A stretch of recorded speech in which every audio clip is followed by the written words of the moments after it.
আমরা সকলেই আল্লাহর দয়া চাই কি চাই না? আল্লাহ তাআলার দয়া আপনারা চান তো? কিয়ামতের দিন আল্লাহ তাআলার দয়া ছাড়া আমরা কেউ নাজাত পাবো? আল্লাহ তাআলার দয়া ছাড়া কেউ আমরা জান্নাতে যেতে পারবো না। শুধুমাত্র আমল দিয়ে জান্নাতে যাওয়া যাবে না। কি এমন আমল করেছেন আপনি যে আপনি আপনার আমল দিয়ে জান্নাতে চলে যাবেন? শুধুমাত্র আমল দিয়ে কোনো মানুষ জান্নাতে যেতে পারবে না। আমলের সাথে আল্লাহ তাআলার রহমেরও দরকার আছে না নাই?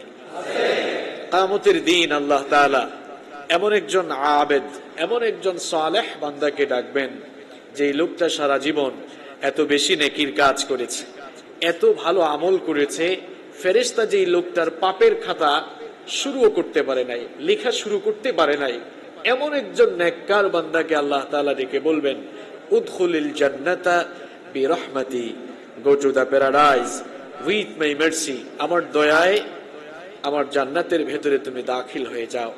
লোকটা তখন বলবে, I don't go to the paradise with your mercy, ওগো আল্লাহ, আমি তোমার দয়ায় জান্নাতে যেতে চাই না, কারণ সারা জীবন আমি অনেক নেক আমল করেছি, ভালো কাজ করেছি। বাল বিআমালি, আমি আমার আমল দিয়ে আজকে জান্নাতে যেতে চাই। আল্লাহ রাব্বুল আলামিন ফেরেশতাদেরকে ডেকে বলবেন, ও আমার ফেরেশতারা, শুনেছো নাকি আমার এই বান্দা কি বলল? আমার এই গোলাম, সে নাকি আমার দয়ায় জান্নাতে যেতে চায় না, সে নাকি তার নেক আমল দিয়ে জান্নাতে যেতে চায়। আমিও দেখতে চাই আমার এই বান্দার নেক আমলের পরিমাণ বেশি নাকি আমার বান্দার প্রতি আমার দয়ার পরিমাণ বেশি। আল্লাহ পাক তখন বলবেন, ও আমার ফেরেশতারা, আমার এই বান্দা, আমার এই গোলাম তার জন্ম থেকে নিয়ে মৃত্যু পর্যন্ত গোটা জীবন ভর যত নেক আমল করেছে, আমার বান্দার সারা জীবনের নেক আমলগুলোকে মিজানের এক পাল্লায় রাখো। আর আমি আমার বান্দার প্রতি অগণিত দয়া করেছি, আমি আমার বান্দার প্রতি অগণিত করুণা করেছি।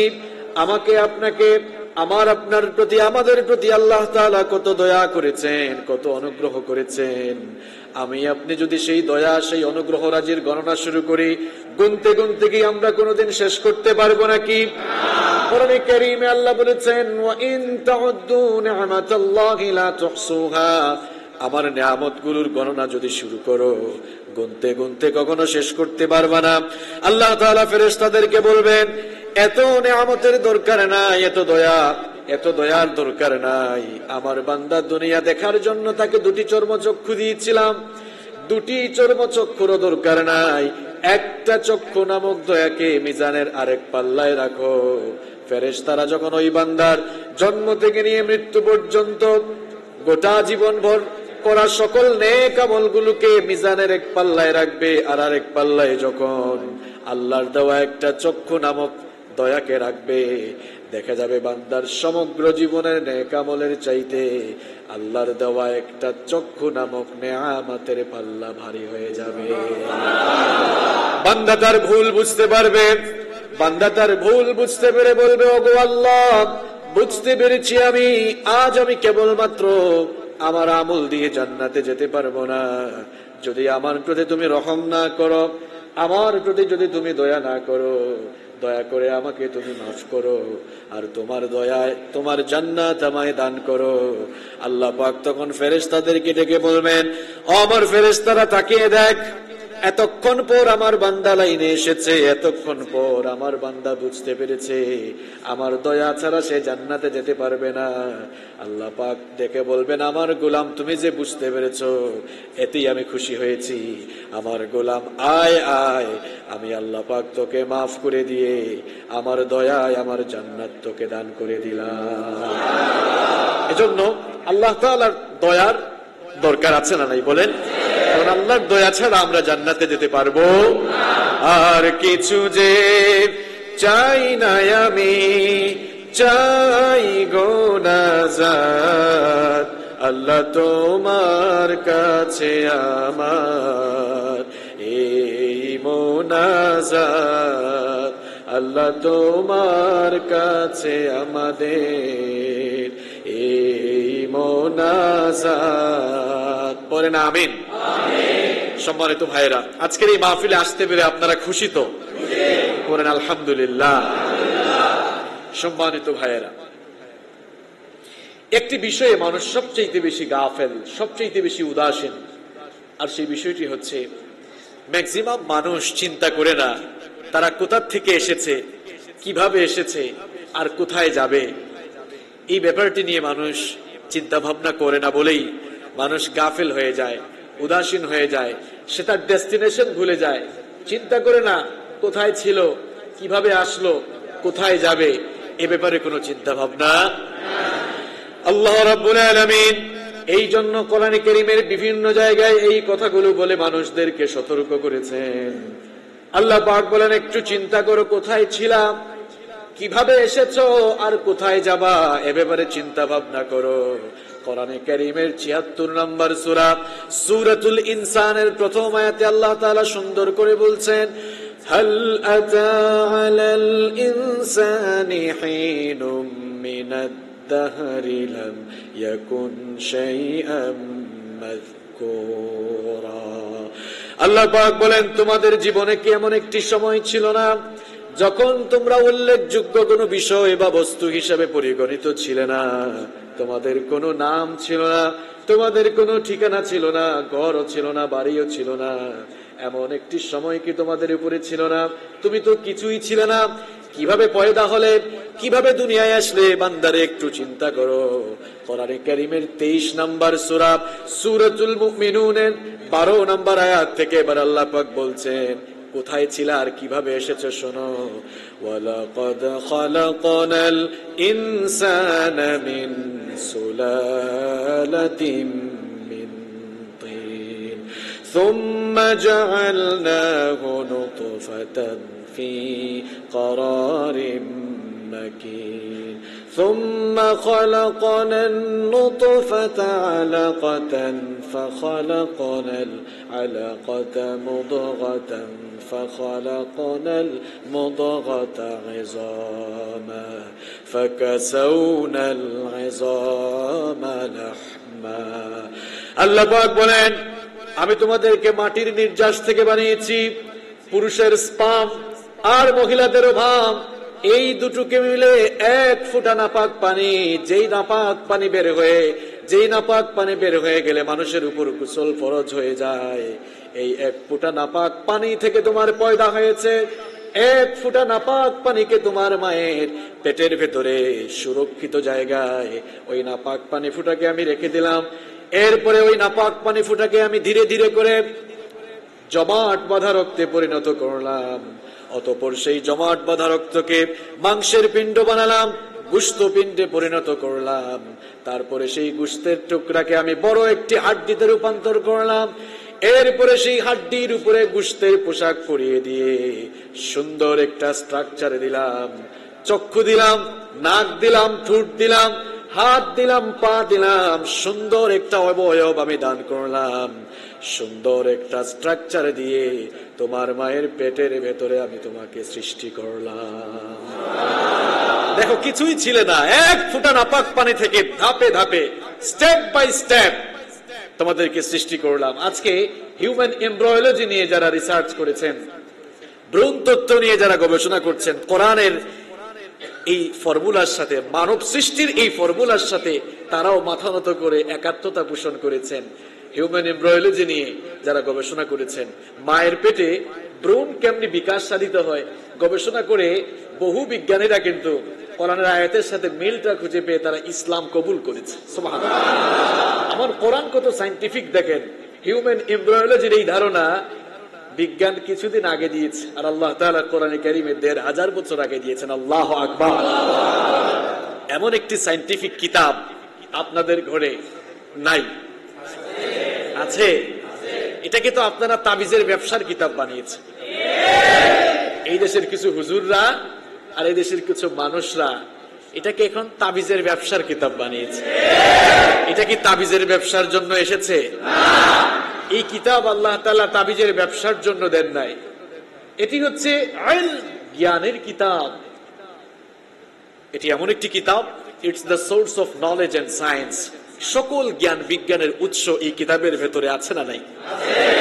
এটি এসেছে গোটা বিশ্বকে আলোকিত করার জন্য। কোরআনের আলোয় গোটা বিশ্বকে আলোকিত করার জন্যই আল্লাহ তাআলা কোরআন দিয়েছেন। নিজের জীবনে কোরআন নাই, নিজের পরিবারে কোরআন নাই, সমাজ আর রাষ্ট্রে থাকা তো অনেক দূরের কথা, আমাদের নিজের জীবনেই তো কোরআন। আল্লাহ তাআলা এই জাতিকে হেদায়াত দান করো। আল্লাহ পাক এবার বলছেন, শোনো শোনো, কিছুই ছিল না, এক ফোঁটা নাপাক পানি থেকে আমি তোমাকে সৃষ্টি করলাম। আমি তোমাকে সৃষ্টি করার পর তোমার মায়ের পেটের ভেতরে আমি কয়েক মাস যাবতীয় তোমাকে আমি ধারাবাহিক ভাবে সৃষ্টি করলাম। 9 মাস 10 মাস যাওয়ার পর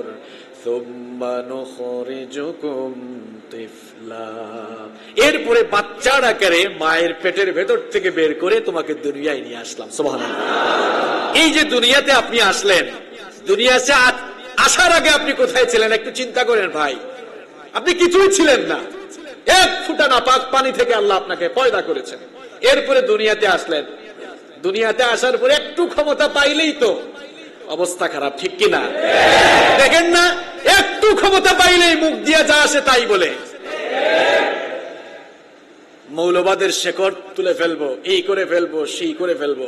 তুমি একটু মনে দেখো না, ফেরেশতা তোমার সাথে কি আচরণ করে। আলেমদেরকে দেখলেই তো তোমার জ্বালা পোড়া উঠে যায়, আলেমদেরকে দেখলেই তোমার জ্বালা পোড়া উঠে যায়। তোর জন্মের পরে এই আলেমই তোর কানে আজান দিয়েছে, তোর বাবাদের বিয়ে এই আলেম পড়িয়েছে, তুই মরে যাওয়ার পরে এই আলেম আল্লাহু আকবার বলে তোকে জানাজা দিবে। আলেমদেরকে যদি তোর ভালো না লাগে তাহলে ওসিয়ত করে যা, মরার পরে যেন তোকে শ্মশানে পুরায়। আলেমদেরকে ভালো লাগে না কেন? কেন ভালো লাগে না? এটা শাহজালালের দেশ, এটা শাহ কোরআনের দেশ, এটা শাহ মখদুমের দেশ, এটা শাহ আমানতের দেশ, এটা খান জাহান আলীর দেশ, এটা আলেম উলামার দেশ। এই দেশে থাকতে হলে ইসলামকে ভালো লাগতে হবে, মসজিদকে ভালো লাগতে হবে, আলেম উলামাকে ভালো লাগতে হবে। ভালো না লাগলে বর্ডার ক্রস করে অন্য জায়গায় চলে যাও, আমাদের কোনো অসুবিধা। সম্মানিত ভাইয়েরা, আল্লাহ পাক বলছেন, কোথায় ছিলা দেখো, কিভাবে আসলা, কিভাবে পাঠালাম, এবার দুনিয়াতে এসেছো। দুনিয়া কি আমাদের জন্য চিরস্থায়ী ঠিকানা নাকি?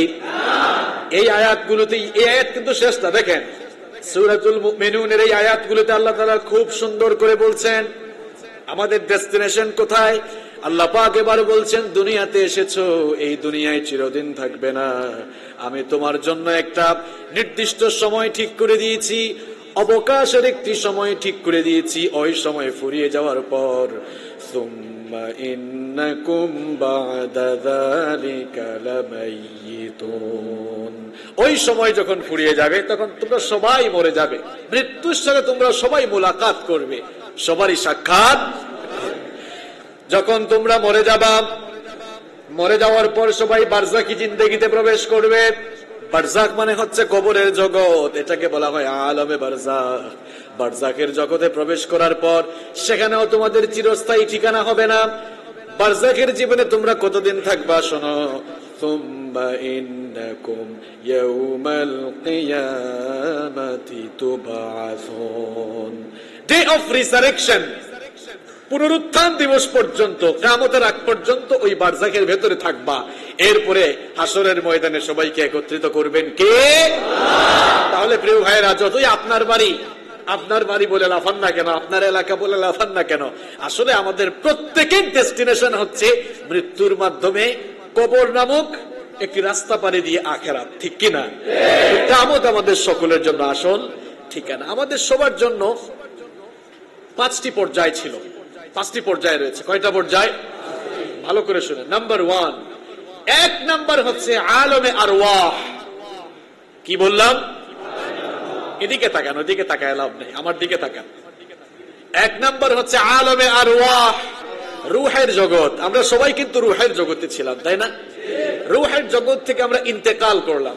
মানুষ মারা যাওয়ার পর আপনারা কি বলেন? অমুক ইন্তেকাল করেছে, তাই না? ইন্তেকাল আরবি শব্দ, এর অর্থ হচ্ছে স্থানান্তর হওয়া, এক জায়গা থেকে আরেক জায়গায়।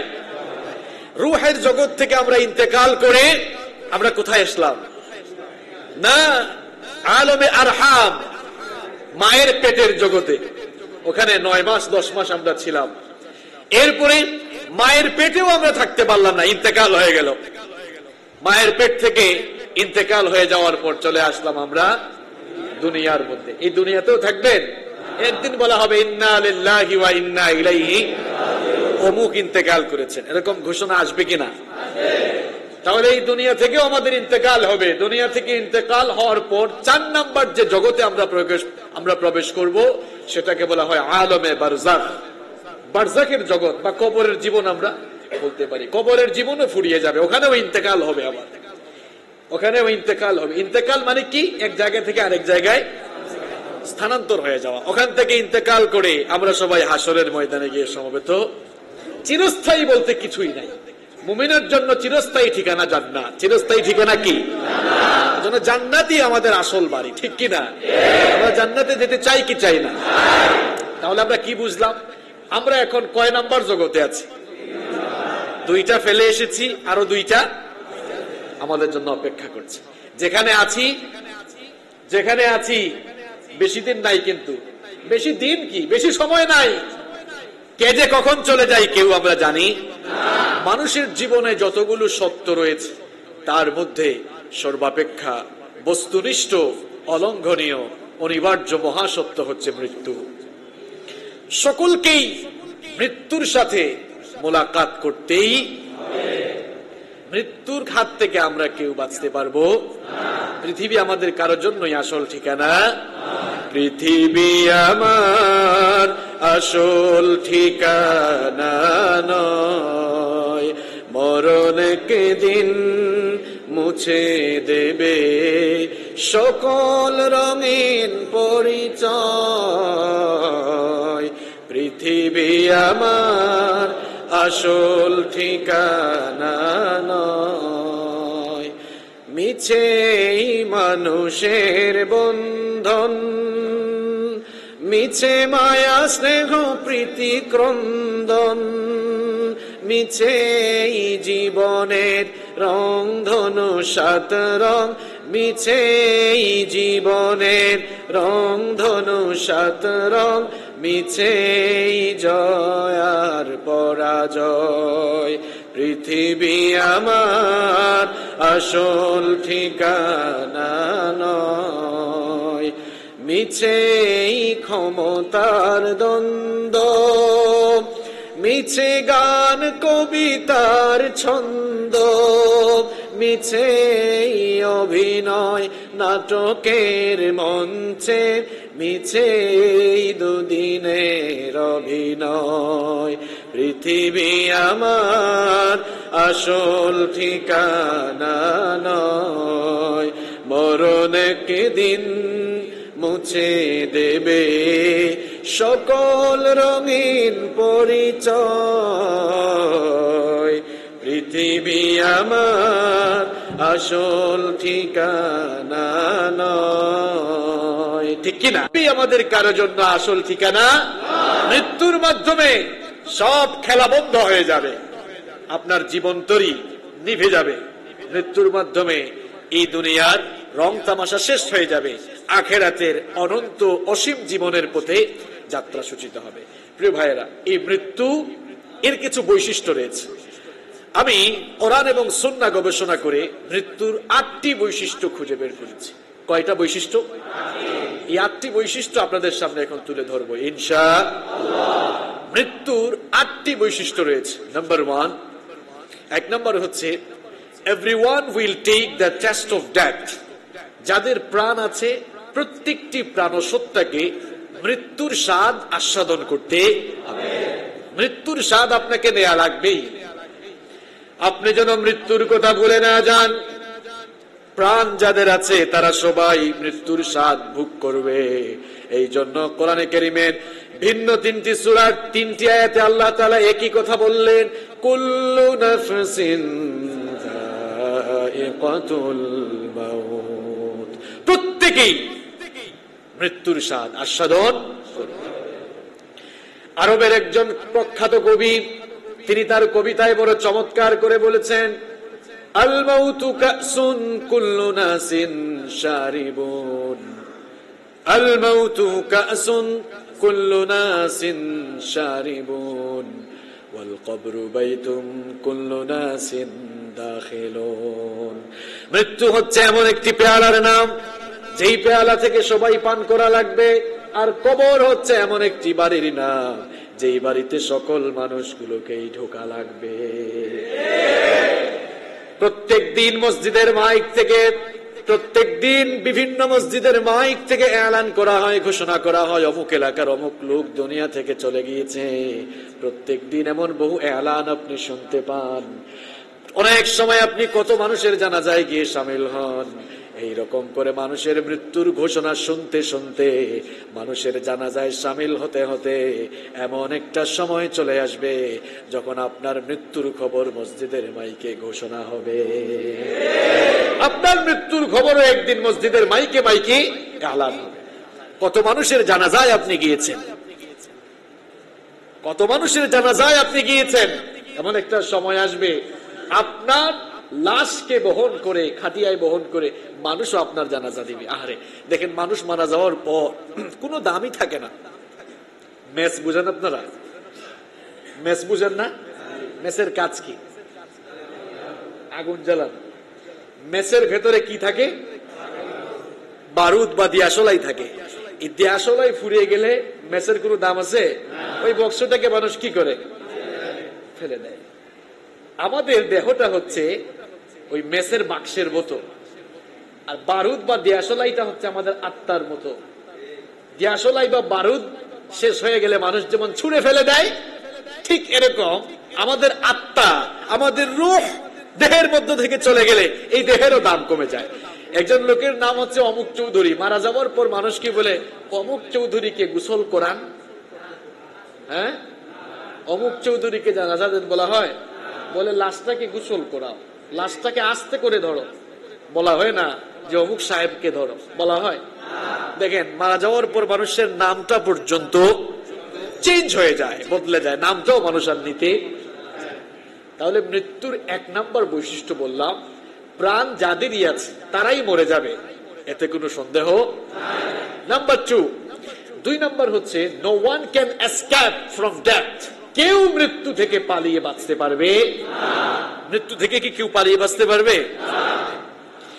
আল্লাহ পাক বলেন, যতই প্রোটেকশনের ভেতরে থাকো না কেন, কত দেহরক্ষী রেখেছো, কত বডিগার্ড রেখেছো, কত সুন্দর সুন্দর বাড়ি বানিয়েছো, মনে করো না এখানেই থাকবা। কোরআন কারীমের 4 নম্বর সূরা সূরাতুন নিসা এর 78 নম্বর আয়াতে আল্লাহ পাক সুন্দর করে বললেন, আইনামা তাকুনু ইউদরিকুমুল মাউত ওয়ালাউ কুনতুম ফি বুরুজিম মুশাইয়াদা। আল্লাহ পাক বলেন, যেখানেই থাকো না কেন মৃত্যু থেকে তোমরা পালিয়ে বাঁচতে পারবে না। মৃত্যু থেকে বাঁচার জন্য যদি উঁচু কোনো টেলার ভিতরে ওই অবস্থান না, আর যদি মনে করো এখানে আমি এসেছি মৃত্যু আর আমাকে পাবে না, আল্লাহ পাক বলেন যতই প্রোটেকশনের মধ্যেও থাকো না কেন মৃত্যু থেকে তুমি বাঁচতে পারবা না। মৃত্যু থেকে বাঁচা যাবে?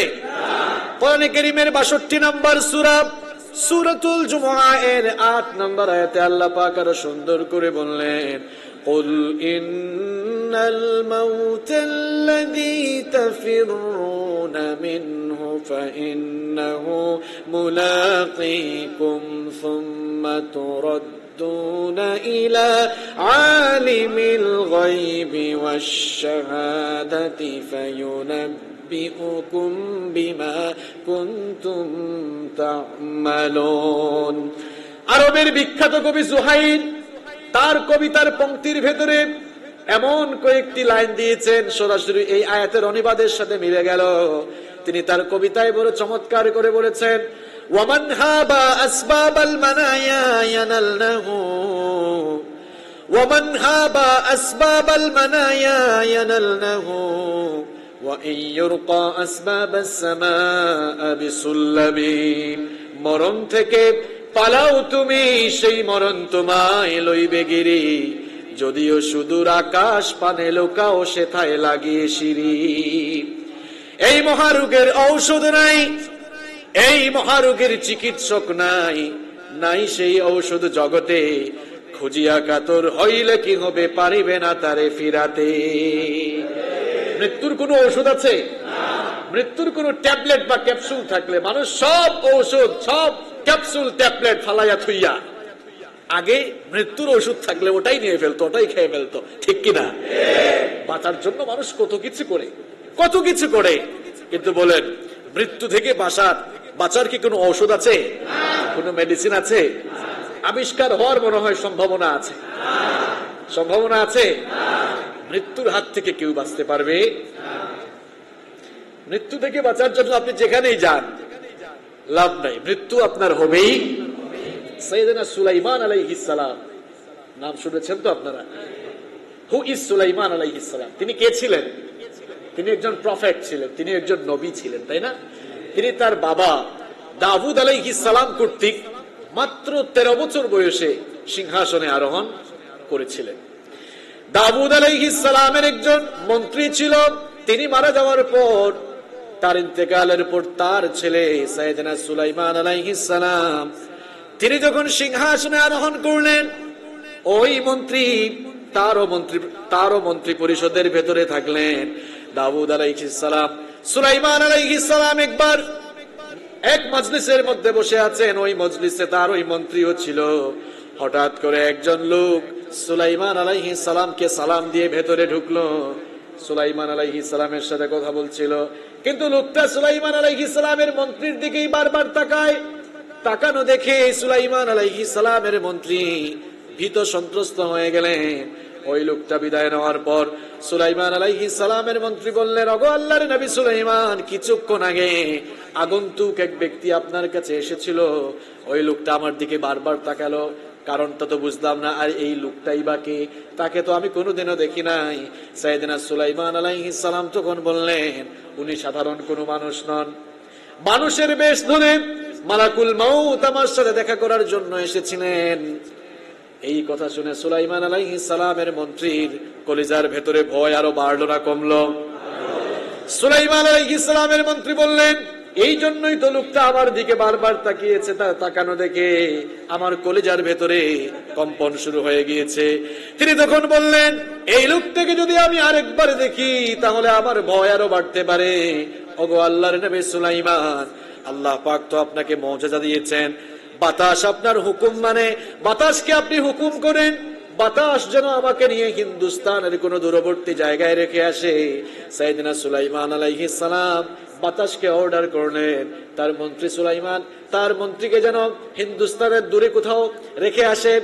পরের দিন মালাকুল মাউত আবারও সুলাইমান আলাইহিস সালামের সাথে সাক্ষাতের জন্য আসলেন। সুলাইমান আলাইহিস সালাম তখন বললেন, ওগো মালাকুল মাউত, গতকাল যে তুমি আমার কাছে এসেছিলে, আমার মন্ত্রীর দিকে এরকম করে তাকিয়ে আছো কেন? লোকটা তো ভয় পেয়ে গিয়েছে। মালাকুল মাউত তখন বললেন, ওগো আল্লাহর নবী সুলাইমান, আপনার কাছে আসার পর আমি অবাক হয়ে গিয়েছিলাম, কারণ ওই লোকটার দিকে আমি তাকানোর কারণ ছিল, ওই লোকটার জান বিকেল বেলা হিন্দুস্তানে কবজ করার কথা ছিল। আমার মাথায় আসতো না কি ব্যাপার, এই লোকটার জান তো আমি কবজ করব বিকেল বেলা হিন্দুস্তানে, কিন্তু এই লোকটা সকাল বেলা আপনার কাছে কি করে? আমার মাথায় আসলো কি করে আমি গিয়ে বিকেল বেলা তাকে হিন্দুস্তানে পাবো। বিকেল বেলা আমি যখন রূহ কবজের জন্য ওখানে গেলাম, হিন্দুস্তানে গিয়ে দেখি লোকটা একেবারে মৃত্যুর জায়গায় উপস্থিত রয়েছে। আমিও ঠিক বুঝতে পারলাম না ব্যাপারটা। সাইয়েদনা সুলাইমান আলাইহিস সালাম তখন বললেন, ওগো মালাকুল মাউত, আমার ওই মন্ত্রী মৃত্যু থেকে বাঁচার জন্য হিন্দুস্তান পর্যন্ত পালালো, কিন্তু পালিয়েও কোনো লাভ হলো না, তোমার থাবা থেকে সে রেহাই পেল না। রেহাই পাওয়া যাবে? আপনি যেখানেই যান ওখানেই মালাকুল মাউত হাজির হয়ে যাবে। সম্মানিত ভাইয়েরা, মৃত্যুর 2 নম্বর বৈশিষ্ট্য আমরা জানলাম, মৃত্যু থেকে কেউ পালাতে পারবে নাম্বার 3 নম্বর হচ্ছে, no one can live from that pole, মৃত্যুর ভয়ঙ্কর থাবা থেকে একটা প্রাণও রেহাই পাবে না। মৃত্যু থেকে কেউ যদি রেহাই পেত তাহলে এক শ্রেণীর মানুষরাই রেহাই পেতেন, তারা যদি চাইতেন। তারা কারা? তারা হচ্ছেন আম্বিয়া আলাইহিমুস সালাম। পৃথিবীর নবী এবং রাসূলদের জন্য এই অপশন ছিল, তারা যদি চাইতেন মৃত্যু থেকে তারা রেহাই পেতেন, কিন্তু তারা কেউই মৃত্যু থেকে পানাহ চান নাই, কারণ তারা মৃত্যুর মাধ্যমে আল্লাহ তাআলার দিদারকেই সবচেয়ে বেশি পছন্দ করেছেন। সুবহানাল্লাহ। দেখেন সহিহ বুখারীর ভেতরে হাদিস এসেছে, আল্লাহর নবী সাইয়েদনা মূসা আলাইহিস সালাম নরম নবী না গরম নবী? মূসা আলাইহিস সালাম নরম না গরম নবী? কেমন গরম নবী দেখেন, পৃথিবীতে মালাকুল মউতের সাথে কেউ কথা বলার সাহস পায় না, ওখানে মালাকুল মউতকে পর্যন্ত তিনি থাপ্পড় দিয়েছেন। আল্লাহু আকবার। কিচ্ছা নয়, বুখারী শরীফের হাদিস। মূসা আলাইহিস সালাম শুধু ফেরাউনের বংশের এক লোককেই থাপ্পড় দিয়ে দুনিয়া থেকে বিদায় করেন নাই, মালাকুল মউতকে পর্যন্ত থাপ্পড় দিয়েছেন। আল্লাহু আকবার। বুখারী শরীফের ভেতরে হাদিস এসেছে, বুখারী শরীফের ভেতরে হাদিস এসেছে, সাইয়্যিদুল মুহাদ্দিসিন আবু হুরায়রা রাদিয়াল্লাহু আনহু এই হাদিসটি বর্ণনা করেছেন। উরসিলা মালাকুল মাউত ইলা মূসা আলাইহিস সালাম, মূসা আলাইহিস সালামের কাছে মালাকুল মাউতকে পাঠানো হলো। মালাকুল মাউত যখন মূসা আলাইহিস সালামের কাছে আসলেন, মূসা আলাইহিস সালাম বললেন, মান আনতা, তুমি কে? দেখছেন অবস্থা। মালাকুল মাউত বলেন, আনা মালাকুল মাউত, আমি তো মালাকুল মাউত। তো বুঝলাম তুমি মালাকুল মাউত, আমার কাছে কেন আসছো? দেখেছেন অবস্থা। মালাকুল মাউত বললেন, আমার সাথে তো এরকম করে কি কথা বলার সাহসই পায় না, আমি কেন আসছি আপনি জানেন না? আমার কাজ তো একটাই, আমার কাজ একটাই, আমার কাজই হচ্ছে জান কবজ করা। মূসা আলাইহিস সালাম বলেন, ও আচ্ছা তাই, জান কবজ করার জন্য আসছো, তা আসো, কাছে আসো। যখন কাছে আসলেন, ফালাম্মা জাআহু সাক্কাহু, যখন এই মালাকুল মউত কাছে আসলো, এক থাপ্পড় লাগালেন, থাপ্পড়ের চোটে মালাকুল মউতের চক্ষু বের হয়ে গেল। আল্লাহু আকবার। কেমন নবী দেখেন, নরম না গরম?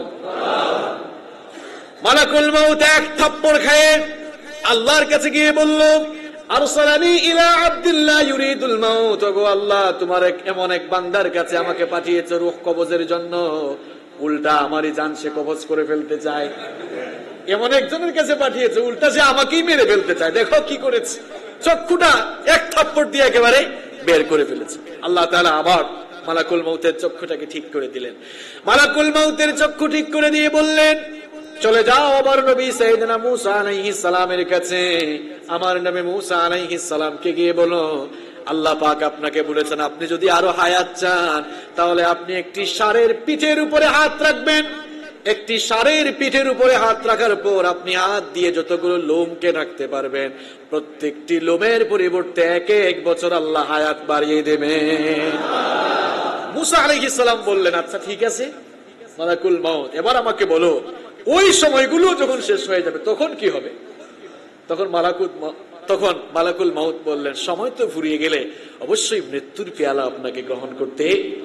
মূসা আলাইহিস সালাম তখন বললেন, যেহেতু একদিন না একদিন মরে যেতেই হবে, সুতরাং আমি আর হায়াত চাই না, আমি আমার মাওলার সাথে দিদার করতে চাই, এক্ষুনি আমার রূহ কবজ করে ফেল। আল্লাহু আকবার।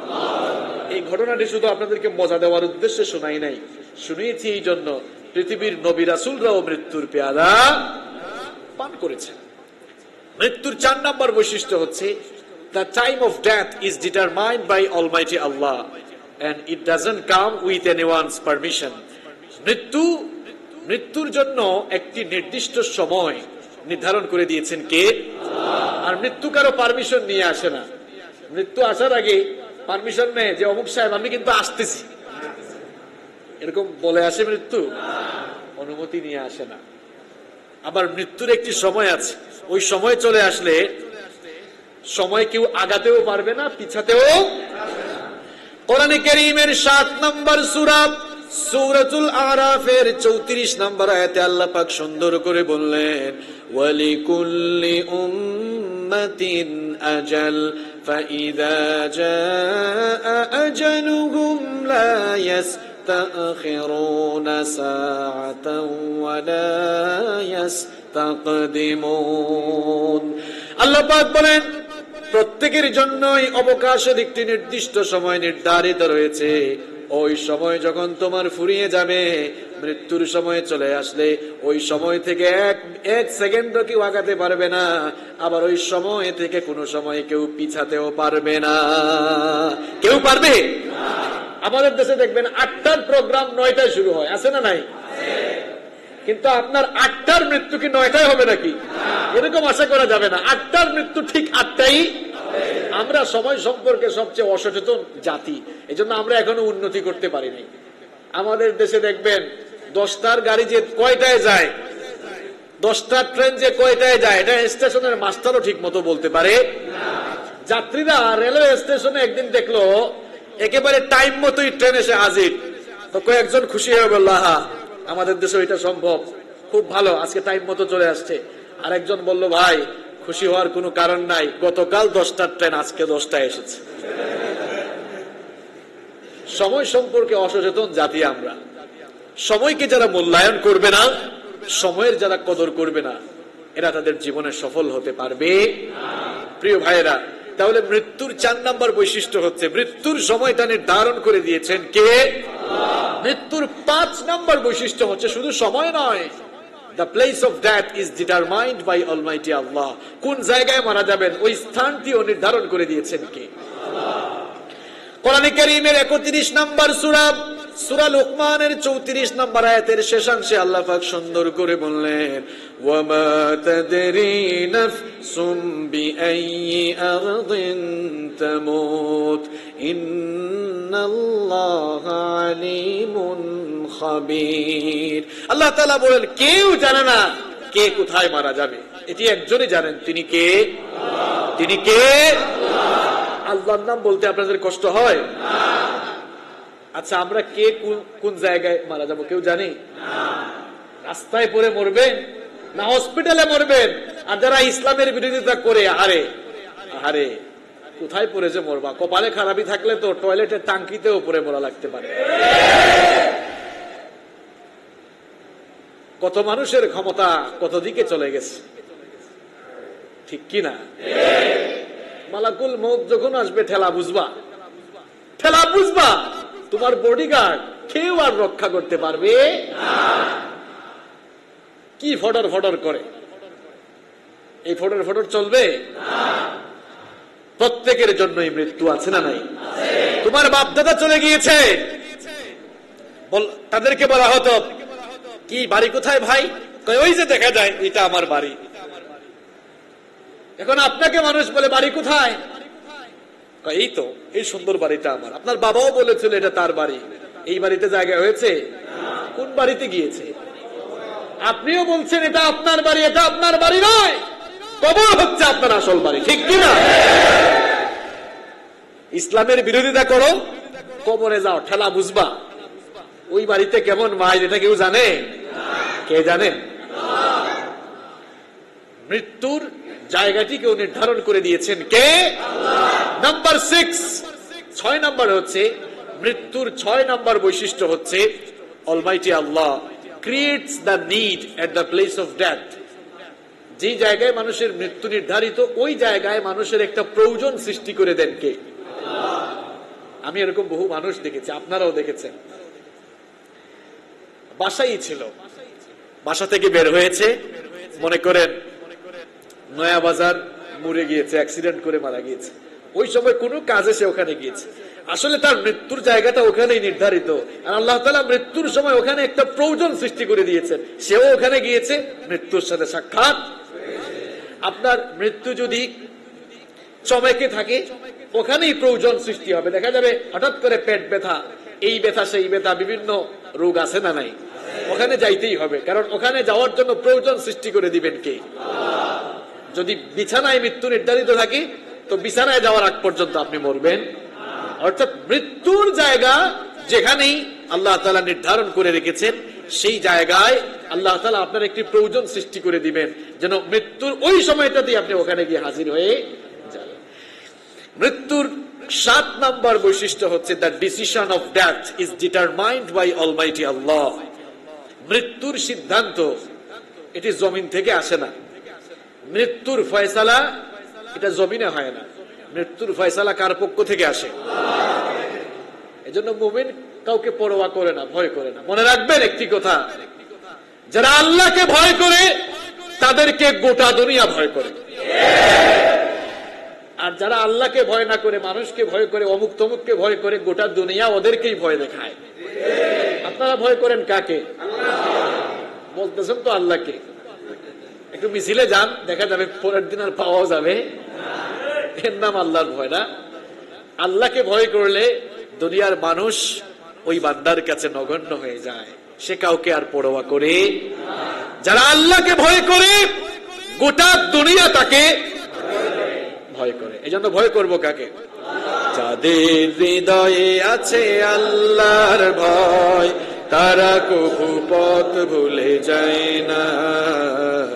আল্লাহর প্রেম ছাড়া এই দুনিয়ায় কারো কাছে কোনো কিছু চায় না, কারো কাছে কোনো কিছু চায় না। দিন কায়েমের পথে যারা অবিচল, তারা হলো আল্লাহর প্রিয়জন। বাতিলের কাছে যারা হার মানে না, সংগ্রাম করে যায় আমরণ। হেরার আলোতে যার জীবন রঙিন, হাতে আল জিহাদের দীপ্ত সঙ্গীন।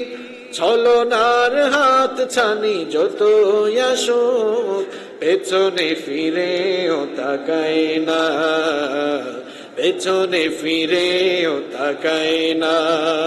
যাদের হৃদয়ে আছে আল্লাহর ভয়, তারা কভু পথ ভুলে যায় না। আল্লাহর প্রেম ছাড়া এই দুনিয়ায় কারো কাছে কোনো কিছু চায় না, কারো কাছে কোনো কিছু চায় না। আমরা ভয় করব কাকে? ভয় করব কাকে? ওয়া আন্নাহু হুয়া আমাতা ওয়া আহইয়া, তিনি জীবন দেন, তিনি মানুষের মৃত্যু ঘটান, ঠিক কিনা? যেন ইমানদাররা কখনোই ফাঁসির রশিকেও ভয় পায় না, বুলেটকে ভয় পায় না। কারণ আপনার জন্য যদি মৃত্যু নির্ধারিত না থাকে, বুলেট মারতে মারতে, বুলেট দিয়ে যদি আপনার শরীরকে ক্ষত বিক্ষত করে দেওয়া হয়, আল্লাহর কসম আপনার মৃত্যু হবে না। কেন হবে না? কারণ আল্লাহ তাআলা আপনার মৃত্যুর ফয়সালা করেন নাই। আহারে ইমানদার এত দুর্বল আপনার ইমান। মনে রাখবেন, আল্লাহর পক্ষ থেকে যদি মৃত্যুর ফয়সালা না আসে, তাহলে শুধু বুলেট নয়, যদি তরবারে দিয়ে আপনাকে টুকরা টুকরা করেও ফেলা হয়, আপনার জান থাকবে, আপনি মরবেন না। আল্লাহু আকবার। আর আল্লাহর পক্ষ থেকে যদি মৃত্যুর ফয়সালা চলে আসে, বুলেটও লাগবে না, তরবারিও লাগবে না, মশার কামড়ও লাগবে না, এমনিতেই মারা যাবে। এই বিশ্বাস আছে তো আপনাদের মধ্যে? কয়টা বৈশিষ্ট্য বললাম? 7টা। কয়টা বললাম? বাকি আছে কয়টা? মৃত্যুর 8 এবং সর্বশেষ বৈশিষ্ট্য হচ্ছে there is no serial of death. মৃত্যুর কোন সিরিয়াল। পৃথিবীতে আসার জন্য সিরিয়াল লাগে, পৃথিবীতে আসার জন্য সিরিয়াল রয়েছে।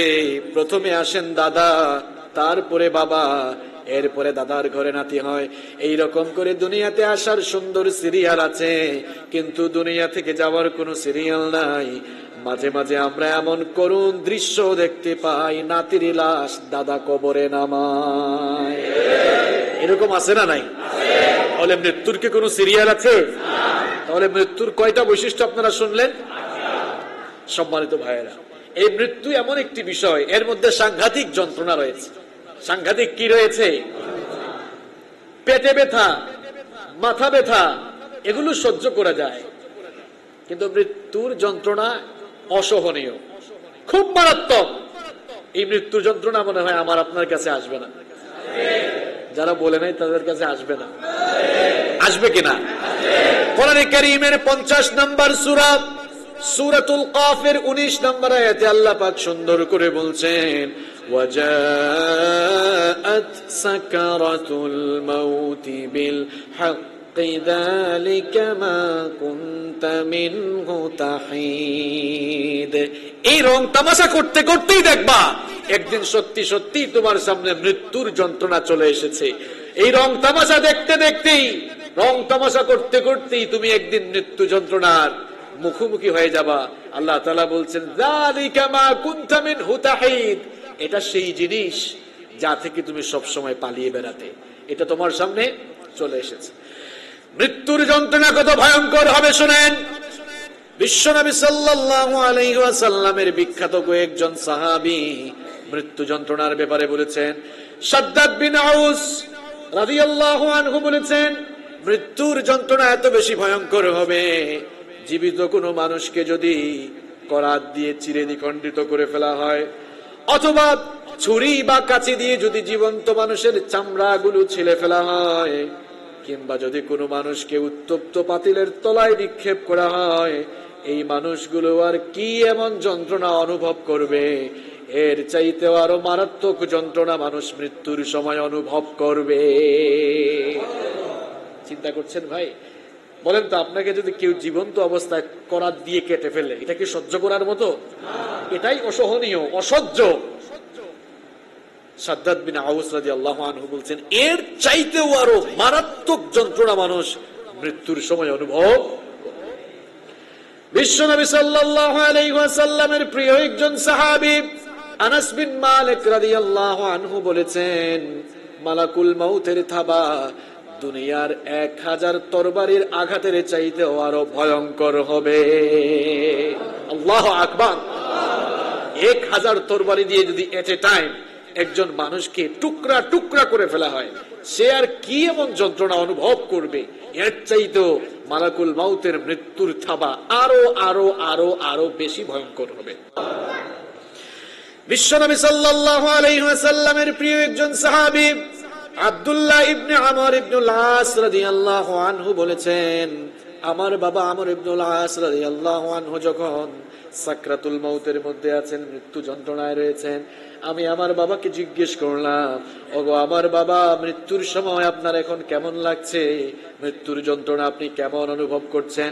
বিশ্বনবীর সাহাবী আমর ইবনুল আস রাদিয়াল্লাহু আনহু তার ছেলেকে বললেন, প্রিয়তম ছেলে আমার, শোনো, এত যন্ত্রণা আমি অনুভব করছি, আমার কাছে মনে হচ্ছে পাহাড়গুলো আল্লাহ তাআলা আমার কাঁধের উপরে চেপে দিয়েছেন। আমার কাছে মনে হচ্ছে আমার পেটের ভেতরে কাঁটা জমে গেছে, আর কেউ একজন আমার গলার ভেতর দিয়ে হাত ঢুকিয়ে পেটের ভেতর থেকে কাঁটাগুলোকে টেনে হিচড়ে বের করছে।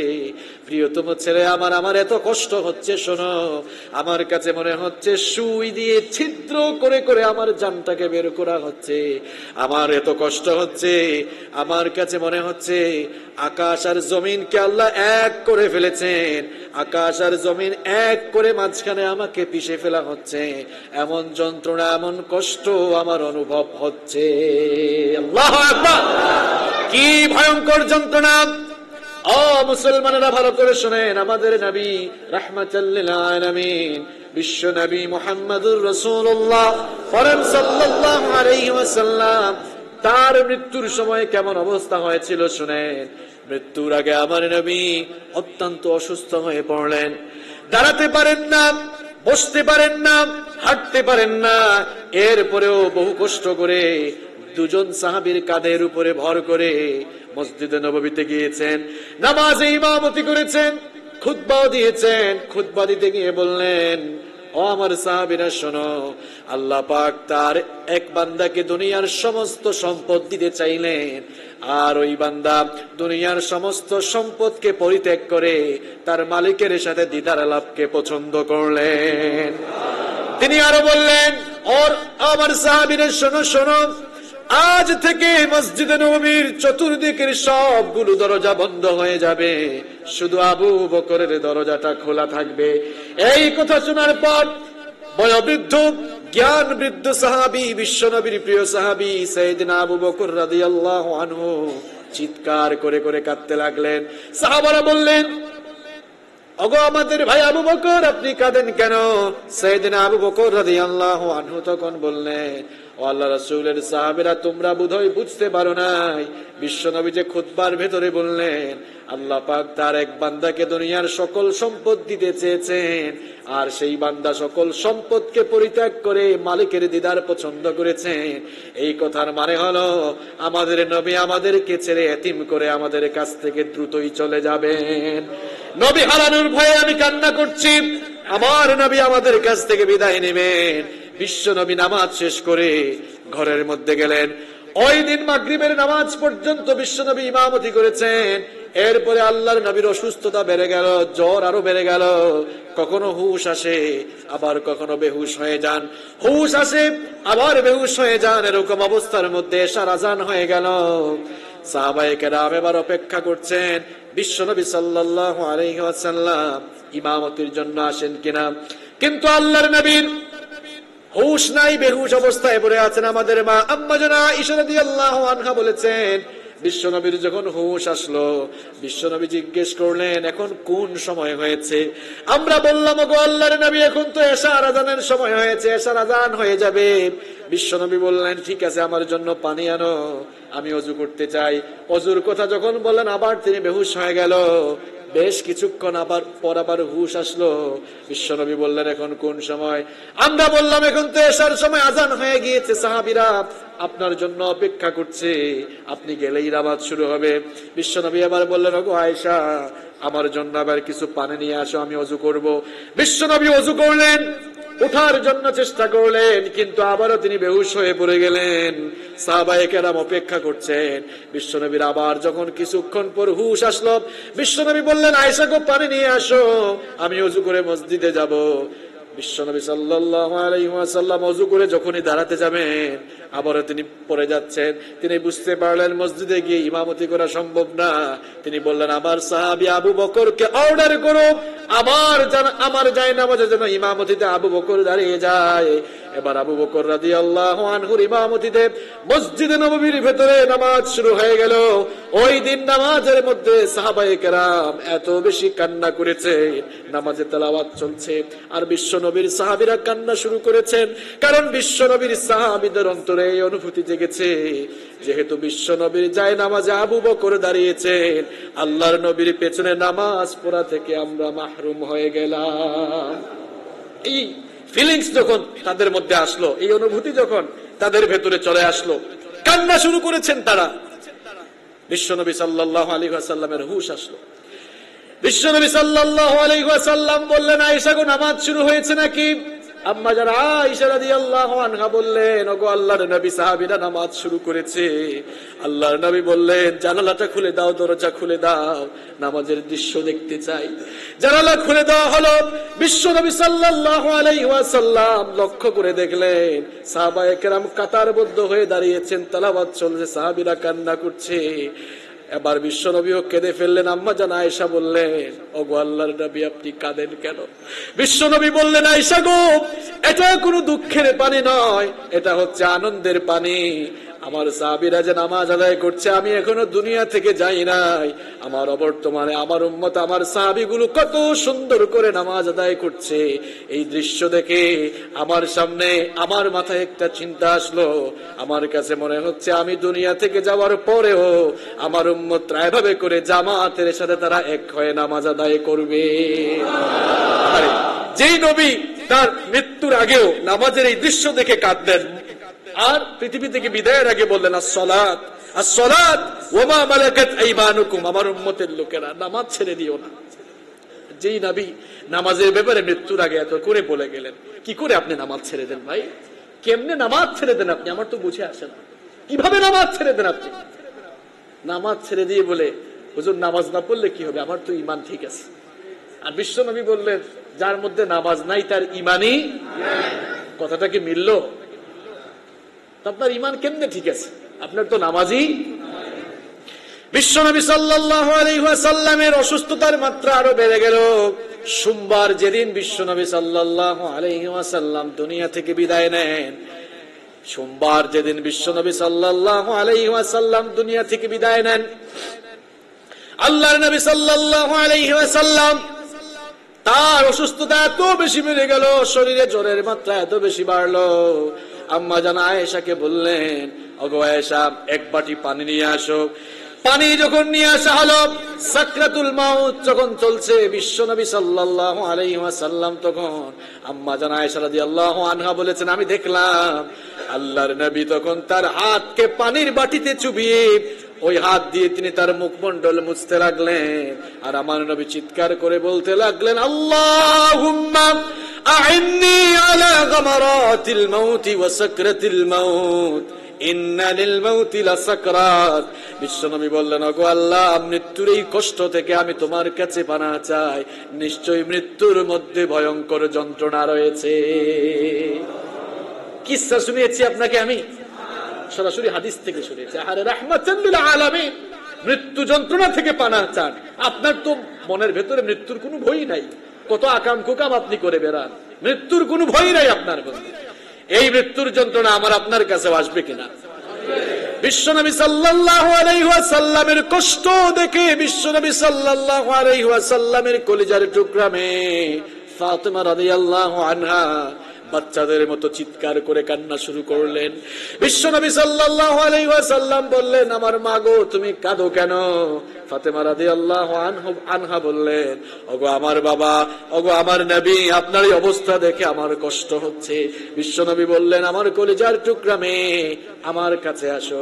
বিশ্বনবী তখন কি জানি কানে কানে বললেন, ফাতেমা রাদিয়াল্লাহু আনহার কান্না বন্ধ হয়ে গেল। ফাতেমা রাদিয়াল্লাহু আনহার কান্না বন্ধ হয়ে গেল। আম্মা জান আয়েশা রাদিয়াল্লাহু আনহা জিজ্ঞেস করলেন, কিছুক্ষণ আগেই তো দেখলাম কাঁদো, এখন তুমি কাঁদো না কেন? ফাতেমা রাদিয়াল্লাহু আনহা বললেন, আমার বাবা আমাকে সান্ত্বনা দিয়েছেন, তিনি দুনিয়া থেকে যাওয়ার পর সবার আগে তার সাথে আমার সাক্ষাৎ ঘটবে, এজন্য আমি সান্ত্বনা পেয়েছি। আল্লাহ রাসূলের ওফাতের পরে সবার আগে কিন্তু আহলে বাইতদের মধ্যে ফাতেমা রাদিয়াল্লাহু আনহার ইন্তেকাল। ফাতেমা রাদিয়াল্লাহু আনহাকে বিশ্বনবী বললেন, মাগো তুমি কেঁদো না, তোমার বাবার সব কষ্ট আজকে একেবারে শেষ হয়ে। প্রিয় ভাইয়েরা, যে মৃত্যু যন্ত্রণার সম্মুখীন আমাকে আপনাকে হওয়া লাগবে, এই মৃত্যুর জন্য আপনি প্রস্তুতি নিচ্ছেন তো? এই মৃত্যুর কথা আপনার মাথায় আছে তো? ওই ফেরেশতা আপনার কাছেই আসবেই আসবে। মৃত্যু সম্পাদনের জন্য যেই ফেরেশতাকে দায়িত্ব দেওয়া হয়েছে, ওই ফেরেশতার নাম কি? ফেরেশতার নাম কি? আমাদের দেশে মৃত্যুর ফেরেশতাকে মানুষ নাম দিয়েছে আজরাইল বলে। আজরাইল নামে কোনো ফেরেশতা নাই, ভালো করে শুনেন, আজরাইল নামে কোনো ফেরেশতা। প্রসিদ্ধ 4 জন ফেরেশতার নাম আমরা জানি। মিকাইল, যাকে বৃষ্টি বন্ধনের দায়িত্ব দেয়া হয়েছে। ইসরাফিল, যাকে সিংহায় ফুৎকারের দায়িত্ব দেয়া হয়েছে। জিবরিল, যিনি নবী রাসূলদের কাছে ওহী নিয়ে আসতেন। আর আরেকজন হচ্ছেন মালাকুল মউত। এই 4 জনের কথা কোরআন হাদিসে কিন্তু এভাবেই এসেছে। তাহলে আপনাদের প্রশ্ন যে হুজুর, তাইলে আজরাইল নামটা আসলো কোথা থেকে? এর তো একটা ইতিহাস আছে। তা আপনি যে বলতেছেন আজরাইল নাম কুরআনেও নাই, হাদিসেও নাই, আসলে আজরাইল নাম কুরআনেও নাই, হাদিসেও। আজরাইল নামটি কোথা থেকে আসলো? তাইলে আজরাইল নামটি এসেছে ইসরাইলি বর্ণনা থেকে, ইসরাইলি রওয়ায়াত। এই যে আমাদের দেশে কিছু মাজার পূজারী আছে না? মাজার পূজারী আছে কিনা? এই মাজার পূজারী বক্তাদের আলোচনার ভেতরে ইসরাইলি রওয়ায়াত বেশি থাকে। ইসরাইলি রওয়ায়াত, আহলে সুন্নাত ওয়াল জামাআতের আকীদা হচ্ছে ইসরাইলি বর্ণনা। যদি ইসরাইলি বর্ণনা কি, আবার আপনারা অনেকে বুঝবেন না, একটু ব্যাখ্যা করে দিই। ইসরাইলি রওয়ায়াত হচ্ছে আহলে কিতাব এবং খ্রিস্টানদের যে সমস্ত কিতাব বা তাদের যে সকল পণ্ডিত আছেন তাদের কাছ থেকে আসা বর্ণনা। এবার বুঝতে পেরেছেন ইসরাইলি বর্ণনা কি? তো ইসরাইলি বর্ণনার সাথে যদি কোরআন হাদিসের মিল থাকে, তাহলে ইসলামিক স্কলার, গবেষকদের অভিমত হচ্ছে সেই সকল ইসরায়েলি রওয়ায়াত গ্রহণ করা যাবে, বর্ণনা করা যাবে, কোনো অসুবিধা নাই। কিন্তু ইসরায়েলি রওয়ায়াত বা ইসরায়েলি বর্ণনার সাথে যদি কোরআন হাদিসের সামঞ্জস্য না থাকে, মিল না থাকে, তাহলে সেটা বর্ণনা করা যাবে না। তাহলে বলুন তো, কোরআন হাদিসের কোন জায়গায় মৃত্যুর ফেরেশতার নাম কি আজরাইল আছে? যেহেতু মিলে নাই, সুতরাং এই বর্ণনা গ্রহণযোগ্য।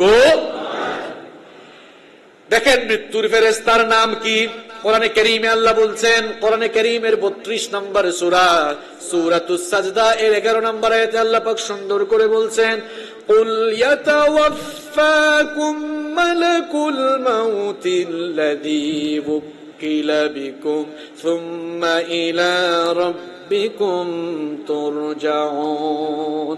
আল্লাহ তাআলা বলছেন, তোমাদের মৃত্যু যেই ফেরেশতা সম্পাদন করবেন সেই ফেরেশতার নাম হচ্ছে মালাকুল মউত।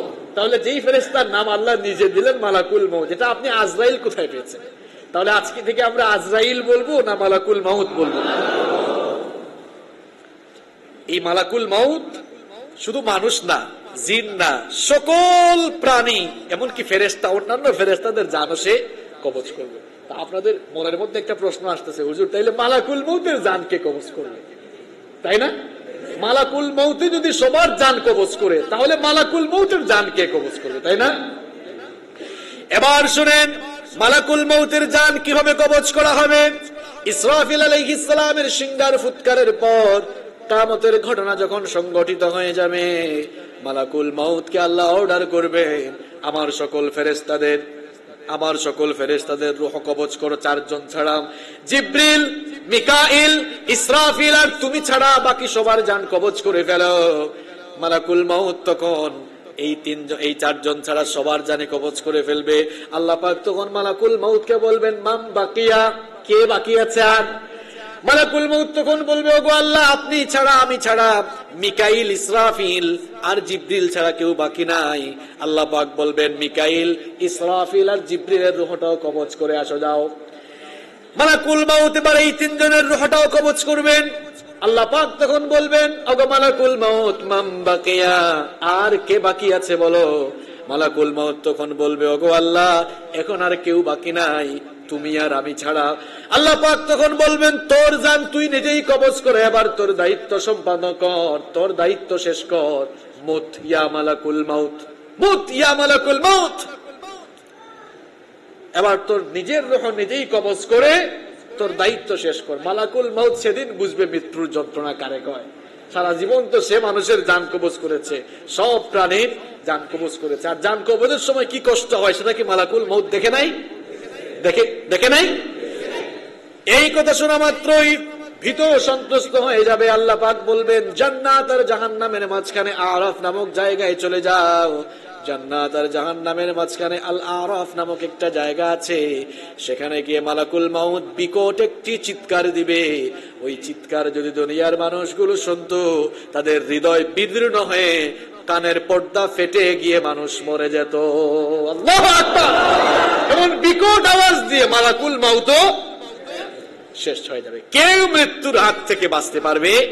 এমনকি মৃত্যুর দায়িত্ব যাকে দেওয়া হয়েছে, সেও মৃত্যুর হাত থেকে রেহাই পাবে না। কষ্ট হচ্ছে আপনাদের?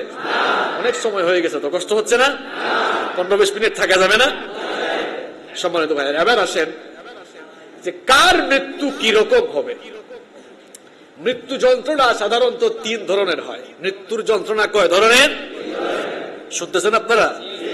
আলোচনার মূল কথাগুলো তো আমি এখন বলবো, এখন যদি মনোযোগ অন্যদিকে চলে যায় তাহলে তো হবে না।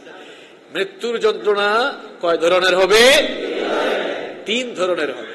নাম্বার 1, 1 নাম্বার হচ্ছে বদকার, যারা পৃথিবীতে আল্লাহর সাথে নাফরমানি করেছে, আল্লাহর বিধান মেনে চলে নাই, সারা জীবন গুনাহের পথে তার জীবন পরিচালনা করেছে। এই সকল লোকদের মৃত্যু যন্ত্রণা একরকম হবে। আর নাম্বার 2 নাম্বার হচ্ছে নেককার, যারা সারা জীবন আল্লাহ তাআলার বিধান মেনে চলেছে, নেককার বান্দা যারা, এদের মৃত্যু যন্ত্রণা আরেক রকম হবে। তাহলে বদকারদের মৃত্যু যন্ত্রণা একরকম, নেককারদের মৃত্যু যন্ত্রণা। নাম্বার 3 নাম্বার হচ্ছে শহীদ হয় যারা, শহীদদের মৃত্যু যন্ত্রণা আবার আরেক রকম হয়ে থাকে। তাহলে মৃত্যুর সাধারণত কয়টা নমুনা আছে? কয়টা নমুনা? মৃত্যু যন্ত্রণার কয়টা ধরন? 3টা ধরন। নাম্বার 1 আসেন, 1 নাম্বার যারা পাপিষ্ঠ গুনাহগার, এদের মৃত্যু যন্ত্রণা কেমন হবে? গুনাহগার যারা, নাফরমান যারা, বদকার লোক যারা, তাদের মৃত্যুর সময় অবস্থা কেমন হবে এবার শুনেন। হাদিস শরীফের মধ্যে এসেছে, সারা জীবন যারা গুনাহের পথে জীবন পরিচালনা করেছে, আযান হলে মসজিদে না এসে মসজিদ থেকে উল্টা দিকে দৌড় দিয়েছে, সুদের সাথে ঘুষের সাথে সম্পর্ক রাখে এমন মানুষ আছে না নাই? হারাম পথে উপার্জন করেছে, ইসলামের বিরোধিতা করেছে, আল্লাহর দ্বীনের সাথে বেয়াদবি করেছে, আলেম ওলামাদের সাথে বেয়াদবি করেছে, সারা জীবন যারা ইসলামের বিপরীত জীবন পরিচালনা করেছে, সেই সকল মানুষগুলোর মৃত্যুর সময় যখন চলে আসবে, মালাকুল মউত জাহান্নাম থেকে কিছু ফেরেশতা নিয়ে, জাহান্নাম থেকে কাফনের কাপড় নিয়ে এবার ওই বদকার লোকটার কাছে আগমন করে বলবেন, ইয়া আইয়াতুহান নাফসুল খাবিসা, ইয়া আইয়াতুহান নাফসুল খাবিসা উখরুজি ইলা সাখাতিন মিনাল্লাহি ওয়া গাদাব। হে অপবিত্র আত্মা, হে নাফরমান আত্মা, আল্লাহর অসন্তুষ্টি আর গজবের দিকে বের হয়ে আসো। এই কথা যখন বলবে, ফাতাফাররাকা ফি জাসাদি, ওই বদকার লোকটার শরীরটা চূর্ণ বিচূর্ণ হয়ে যাওয়ার উপক্রম হয়ে যাবে। এদের মৃত্যুকালীন সময়ে কি অবস্থা ঘটবে কোরআনে কারীমে আল্লাহ তার বিস্তর বর্ণনা দিয়েছেন। কোরআনে কারীমের 16 নম্বর সূরা সূরাতুন নাহালের 28 নম্বর আয়াতে আল্লাহ পাক বলছেন, الذين تتوفاهم الملائكة ظالمي أنفسهم فألقوا السلم ما كنا نعمل من سوء بلى إن الله عليم بما كنتم تعملون আল্লাহ পাক বলেন নিজের উপরে জুলুম করা অবস্থায়, গুনাহ করা অবস্থায় যারা দুনিয়া থেকে বিদায় নেয়, মৃত্যুর ফেরেশতারা তাদের কাছে আগমন যখন করে, তখন এই পাপী লোকটা বলে, কেন আমাদেরকে এত কষ্ট দিয়ে দিয়ে আমার জানটা বের করছো? আমি তো কোনো খারাপ কাজ করি নাই। আপনি খারাপ কাজ করেছেন না ভালো কাজ করেছেন সেটা জানেন কে? আল্লাহ পাক বলেন মৃত্যুর ফেরেশতা তখন ওই পাপিষ্ঠকে এত কষ্ট দিয়ে তার রূহটা কবজ করবে। কোরআনে কারীমের ৮ নম্বর সূরা সূরাতুল আনফালের 50 নম্বর আয়াতে আল্লাহ পাক বলছেন, ওয়ালাউ তারা ইয ইয়াতাওয়াফাল্লাযীনা কাফারুল মালাইকাতু ইয়াদরিবুনা ওয়ুজুহাহুম ওয়া আদবারহুম ওয়া যুকু আযাবাল হারিক। আল্লাহ পাক বলেন ফেরেশতা তখন তার মুখের উপরে আঘাত করবে। মানুষের আঘাত আর ফেরেশতার আঘাত সমান না? ফেরেশতা তখন মুখের উপরে আঘাত করবে, পশ্চাতে আঘাত করবে। মৃত্যুর সময় যখন আসবে ওই বৎকার লোকদের রূহ কবজের প্রক্রিয়া শুরু হবে। ফেরেশতা গিয়ে পায়ের গোড়ালির কাছে চাপ মারবে, রূহ গিয়ে চামড়ার নিচে লুকাবে। ফেরেশতা সেখানেও চাপ দিবে, এবার রূহ গিয়ে লুমের নিচে লুকাবে। ফেরেশতা এরকম চাপতে চাপতে এত কষ্ট দিয়ে দিয়ে ওই বৎকার লোকটার রূহটা কবজ করবে। কোন কোন বর্ণনা এসেছে ভেজা পশম থেকে বাঁকা কাটা বিশিষ্ট লোহাকে টেনে বের করলে ওই লোকটার যেমন কষ্ট হবে, এর চাইতে আরো বেশি কষ্ট যন্ত্রণা সে তখন অনুভব করতে থাকবে। ফেরেশতা তখন বলবে, নাফরমান, গুনাহগার, পাপিষ্ঠ, বেঈমান, বাসিতু আইদিহিম আখরিজু আনফুসাকুম, আজ তোর হাত দিয়ে তুই নিজের তোর জান বের করে নে। ফেরেশতা এরকম কষ্ট দিয়ে দিয়ে প্রাণটা যখন একেবারে গলার কাছে নিয়ে আসবে, অসহায় মৃত্যু পথযাত্রী লোকটা দেখবে তার আশেপাশে অনেকেই বসে আছে, কিন্তু কেউ তাকে বাঁচাতে পারছে? কেউ বাঁচাতে পারবে?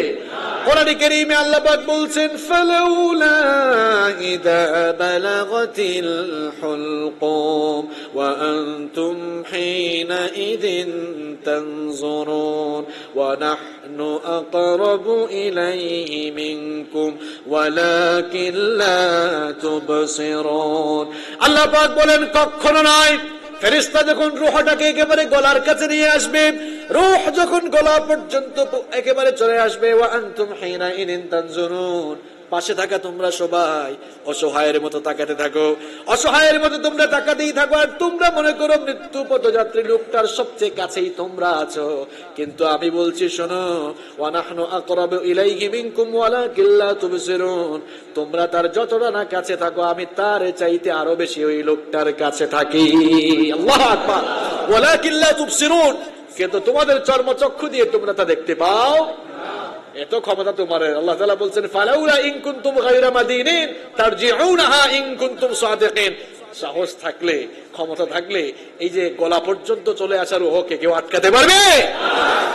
মৃত্যু পথযাত্রী লোকটাও বুঝতে পারে, গুনাহগার ওই পাপিষ্ঠ নাফরমান জাহান্নামী লোকটা বুঝতে পারে আজ আমাকে আর কেউ বাঁচাতে পারবে না। পায়ের গোছাটা সে ছেড়ে দেয়, গোছাগুলো একত্রিত করে ফেলে।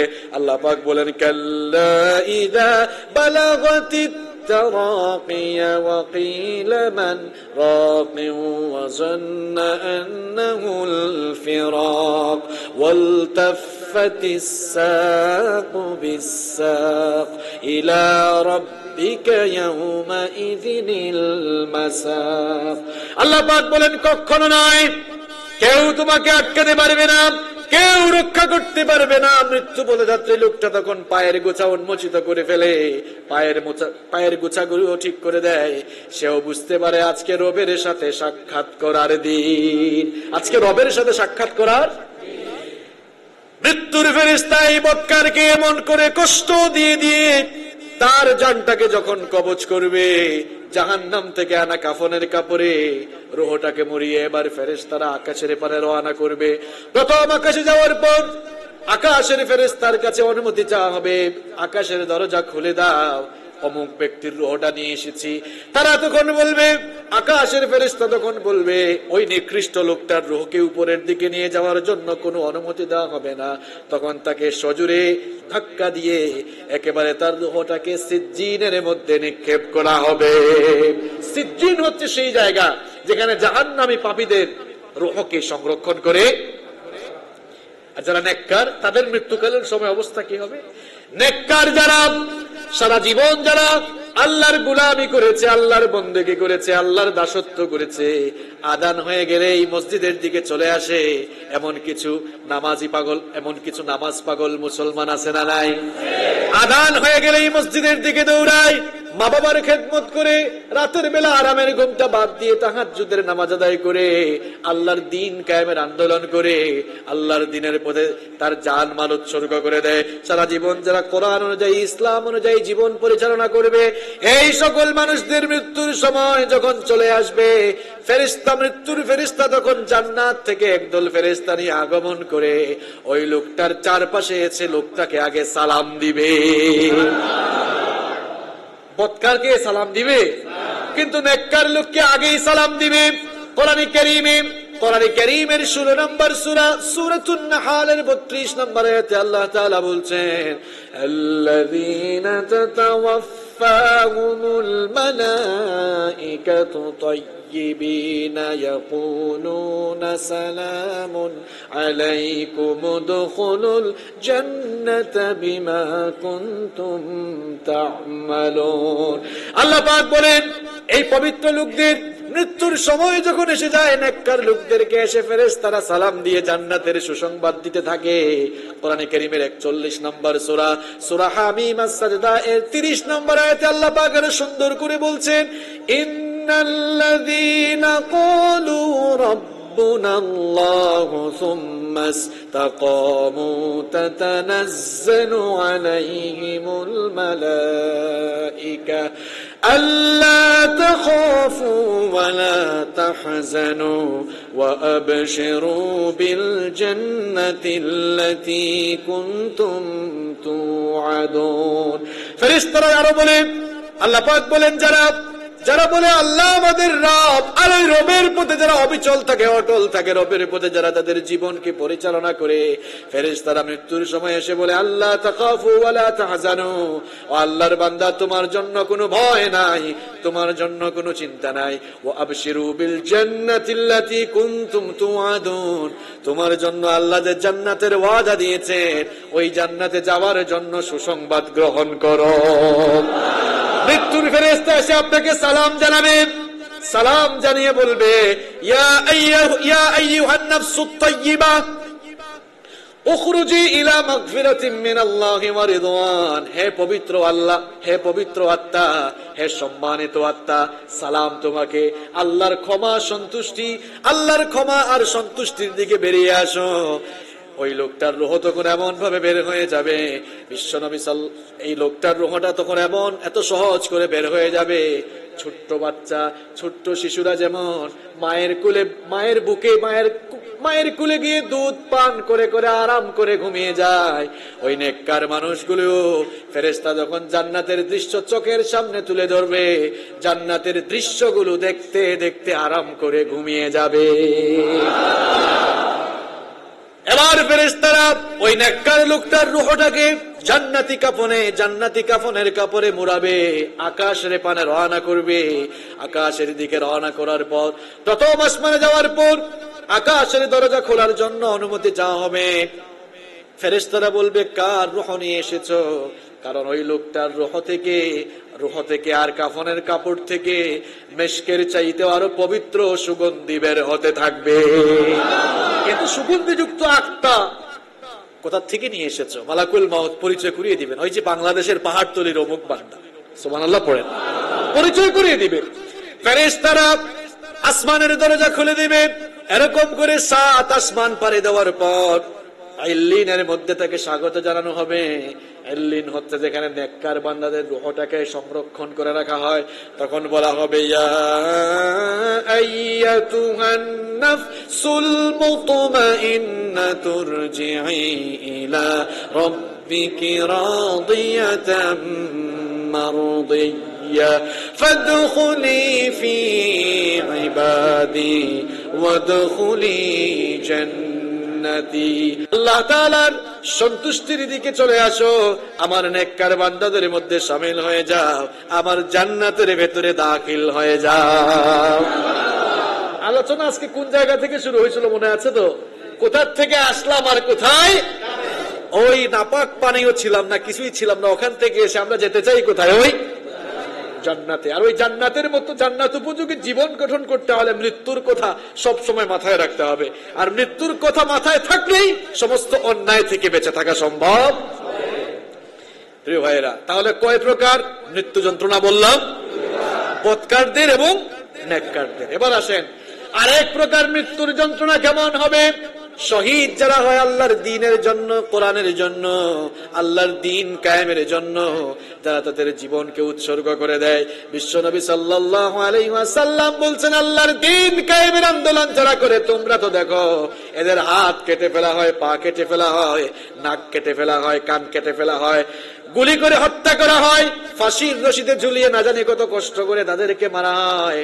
তোমরা মনে করো না জানি তারা কি কষ্টের মধ্য দিয়ে মারা যায়। আর আল্লাহর নবী বলছেন, আমি বলছি শোনো, যারা শহীদ হয়, শহীদরা মৃত্যু যন্ত্রণা কেমন অনুভব করে শোনো। তোমাদের হাতের মধ্যে কোন পিঁপড়া যদি তোমাদেরকে কামড় দেয়, পিঁপড়ায় কামড় দিলে যেমন সামান্য যন্ত্রণা মানুষ অনুভব করে, এর চাইতেও আরো কম যন্ত্রণা শহীদ মৃত্যুর সময় অনুভব করে থাকে। আপনি মনে করছেন এদের কত কষ্ট দিয়ে হত্যা করা হচ্ছে না? যে মারা যাচ্ছে সেই জানে তার আসলে তেমন কোনো কষ্টই হচ্ছে। এই জন্যই বিশ্বনবী সাল্লাল্লাহু আলাইহি ওয়াসাল্লামের সাহাবীরা শহীদ হওয়ার জন্য পাগল পারা ছিলেন। শহীদদের মৃত্যু যন্ত্রণা কম, এই জন্য তারা শহীদ হওয়ার জন্য পাগল ছিলেন না। কেন পাগল ছিলেন? কারণ শহীদি মৃত্যুর আলাদা দাম রয়েছে। শহীদি মৃত্যুর আলাদা দাম আছে না নাই? শহীদদেরকে আল্লাহ তাআলা এত বেশি মর্যাদা দিয়েছেন, আল্লাহ তাআলা সকল মানুষদের কাছে পাই পাই করে হিসাব আদায় করবেন, কিন্তু আল্লাহ তাআলা শহীদদের কাছ থেকে কোনো হিসাব না নিয়ে বিনা হিসাবে বিনা বিচারে আল্লাহ তাদেরকে জান্নাত দান করবে। এই জন্যই বিশ্বনবী সাল্লাল্লাহু আলাইহি ওয়াসাল্লামের সাহাবীরা শহীদ হওয়ার জন্য পাগল পারা ছিলেন। শহীদ হওয়ার জন্য তারা প্রতিযোগিতা করতেন, শহীদ হওয়ার জন্য তারা পাগল পারা ছিলেন। বিশ্বনবী সাল্লাল্লাহু আলাইহি ওয়াসাল্লামের প্রিয় সাহাবী সাইয়েদনা ওমর ইবনুল খাত্তাব রাদিয়াল্লাহু আনহু হাত তুললেই তিনি আল্লাহর কাছে দোয়া করতেন, আল্লাহুম্মা রযুকনি শাহাদাতান ফি সাবিলিক, আল্লাহুম্মা রযুকনি শাহাদাতান ফি সাবিলিক ওয়াজআল মাউতি ফি বালাদি রাসূলিক। তিনি দোয়া করতেন, ওগো আল্লাহ, তোমার বান্দা ওমরের মৃত্যু রাসূলের এই পবিত্র শহরে দিও, আর মৃত্যুর সময় শাহাদাতের মৃত্যু নসিব করে দিও। শহীদদেরকে আল্লাহ এত বেশি মর্যাদা দিয়েছেন। দেখেন, উহুদের ময়দানে শহীদ হয়েছিলেন সাইয়েদনা হানজালা রাদিয়াল্লাহু আনহু। নতুন বিয়ে করে বাসর সজ্জায় নতুন বউয়ের সাথে রোমান্স করছেন, এমন সময় কানে আসলো বিশ্বনবী সাল্লাল্লাহু আলাইহি ওয়াসাল্লাম উহুদের ময়দানে শহীদ হয়ে গেছেন। এই কথা শুনে বাসর ঘরে নতুন বউকে রেখে উলঙ্গ তরবারি হাতে নিয়ে উহুদের ময়দানের দিকে ছুটে গেলেন। সিংহ শাবকের মতো লড়াই করতে করতে শাহাদাতের অমীয় সুধা পান করলেন।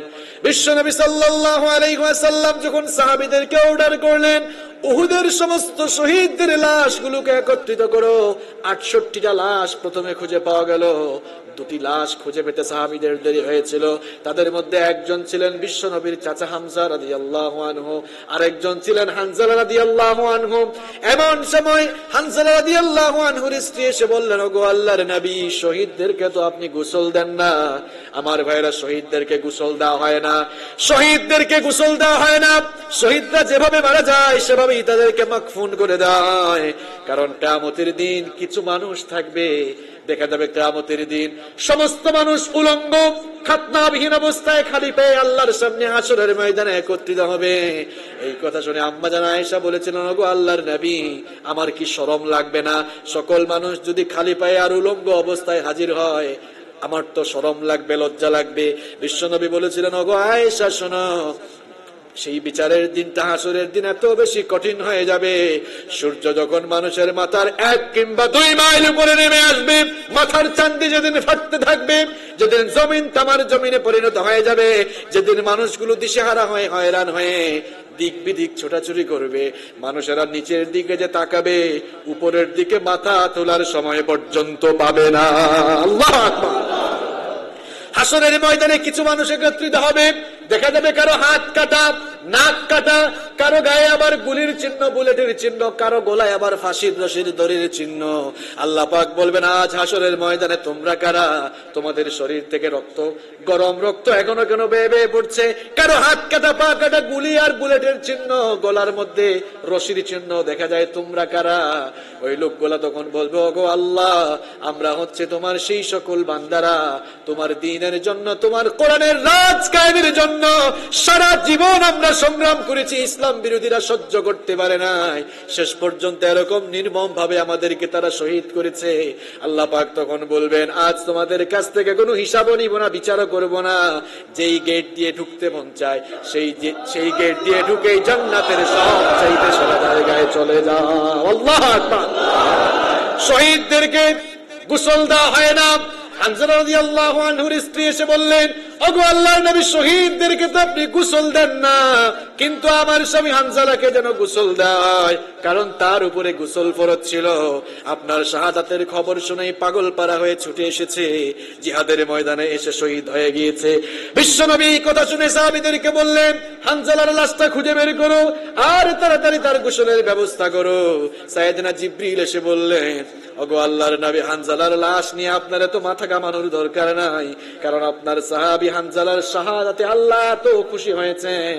হানজালার গোসল দেওয়ার জন্য দুনিয়ার সাধারণ মানুষ আর সাধারণ পানি নয়, বরং হানজালার গোসল দেওয়ার জন্য জান্নাতের পবিত্র পানি আর নূরের তৈরি রহমতের ফেরেশতা দিয়ে আল্লাহ হানজালার গোসলের ব্যবস্থা করেছে। শহীদদেরকে এরকম মর্যাদা দেওয়া হয়েছে। এই জন্য বিশ্বনবীর সাহাবীরা শহীদ হওয়ার জন্য পাগল পারা ছিলেন, শহীদ হওয়ার জন্য তারা এত বেশি পাগল পারা ছিলেন। বদরের যুদ্ধে বিশ্বনবী যখন বললেন, কুমু ইলা জান্নাতিন আরদুহা কাআরদিস সামাওয়াতি ওয়াল আরদ, ও আমার সাহাবীরা, বদরের এই ময়দানে তোমরা যারা শহীদ হয়ে যাবা, আকাশ আর জমিনের চাইতে বিশাল জান্নাত আল্লাহ তোমাদের জন্য রেখেছেন, চলো সেই জান্নাতের দিকে। একজন সাহাবী উমাইর ইবনুল হুমাম আল আনসারী রাদিয়াল্লাহু আনহু, মুসলিম শরীফে এই হাদিসটি এসেছে, উমাইর ইবনুল হুমাম আল আনসারী রাদিয়াল্লাহু আনহু ওয়া কানা ইয়াকুলুত তামার, তিনি খেজুর খাচ্ছিলেন। এই কথা শুনে তিনি বললেন, বাখ বাখ ইয়া রাসূলুল্লাহ, পড়েন সাল্লাল্লাহু, তিনি বললেন, বাখ বাখ ইয়া রাসূলুল্লাহ, বাখ বাখ ইয়ানি মা আহসানাহু মা আহসানাহু ওয়া মা আযমাহু, কি চমৎকার কথা আপনি বলেছেন, আল্লাহ তাআলা আমাদের জন্য আকাশ জমিনের চাইতে আরো বিশাল জান্নাত রেখেছেন। বিশ্বনবী বললেন, বালা, অবশ্যই। তখন ওই সাহাবী বললেন, লা ইন আনা হুইয়িতু আন আকুলা তামারাতি হাদিহি ইন্নাহা লাহায়াতুন তাওয়িলা, আপনার জবান থেকে এই কথা শুনে আমি যদি খেজুর খাইতে থাকি তাহলে তো জান্নাতে যেতে আমার দেরি হয়ে যাবে। খেজুরের প্যাকেট ফেলে দিয়ে, খেজুরের সেই থলেটা ফেলে দিয়ে তিনি উলঙ্গ তরবারি হাতে নিয়ে সিংহ শাবকের মতো লড়াই করে অনেকগুলো কাফেরকে জাহান্নামে পাঠিয়ে তিনিও শাহাদাতের সুধা পান করলেন। সুবহানাল্লাহ। বিশ্বনবীর সাহাবীরা এভাবেই শহীদ হওয়ার জন্য পাগল পারা ছিলেন। কেন ছিলেন? কারণ শহীদদেরকে স্পেশাল ডিগনিটি দিয়েছেন কে? আমার ভাইয়েরা, সময় হয়তো আসতে পারে আল্লাহর দ্বীনের জন্য, ইসলামের জন্য, বিশ্বনবীর ইজ্জত হেফাজতের জন্য আমাদেরকেও রক্ত দেওয়া লাগতে পারে, এমনকি বুলেটের সামনে গিয়ে নিজের জীবনটাকে কুরবানি করে শহীদ হওয়া লাগতে পারে। কারা কারা আল্লাহর দ্বীনের জন্য শহীদ হতে প্রস্তুত? হাত তুলে আল্লাহকে দেখেন।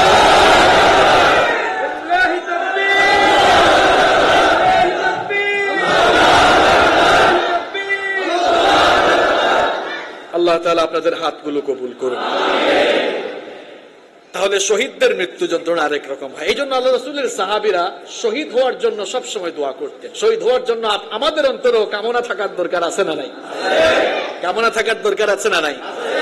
আপনার অন্তরে যদি শাহাদাতের তামান্না থাকে আর আপনি যদি শহীদ না হয়ে আপনার ঘরের বিছানায় পড়েও মারা যান, অন্তরে শাহাদাতের তামান্না থাকলে লাভ কি হবে শুনেন। বিশ্বনবী সাল্লাল্লাহু আলাইহি ওয়াসাল্লাম বলেছেন, মান সাআলাল্লাহু আশ-শাহাদাতি বিসিদকিন বাল্লাগাহুল্লাহু মানাজিলাশ শুহাদা'i ওয়া ইম্মা তাআলা ফিরাশি। বিশ্বনবী সাল্লাল্লাহু আলাইহি ওয়াসাল্লাম বলেছেন, যদি কারো অন্তরের মধ্যে শাহাদাতের তামান্না থাকে, শাহাদাতের তামান্না থাকা লোকটা যদি বিছানায় পড়েও মারা যায়, দিলের মধ্যে শাহাদাতের তামান্না থাকার কারণে আল্লাহ পাক তাকে শহীদি মৃত্যুর মর্যাদা দান করে দেবেন।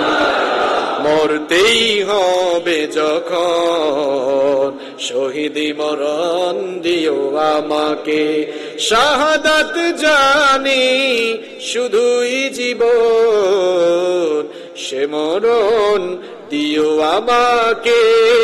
মরতেই হবে যখন শহীদি মরণ দিও আমাকে, আমাকে শহীদ করে সেই মিছিলে শামিল করে নিও।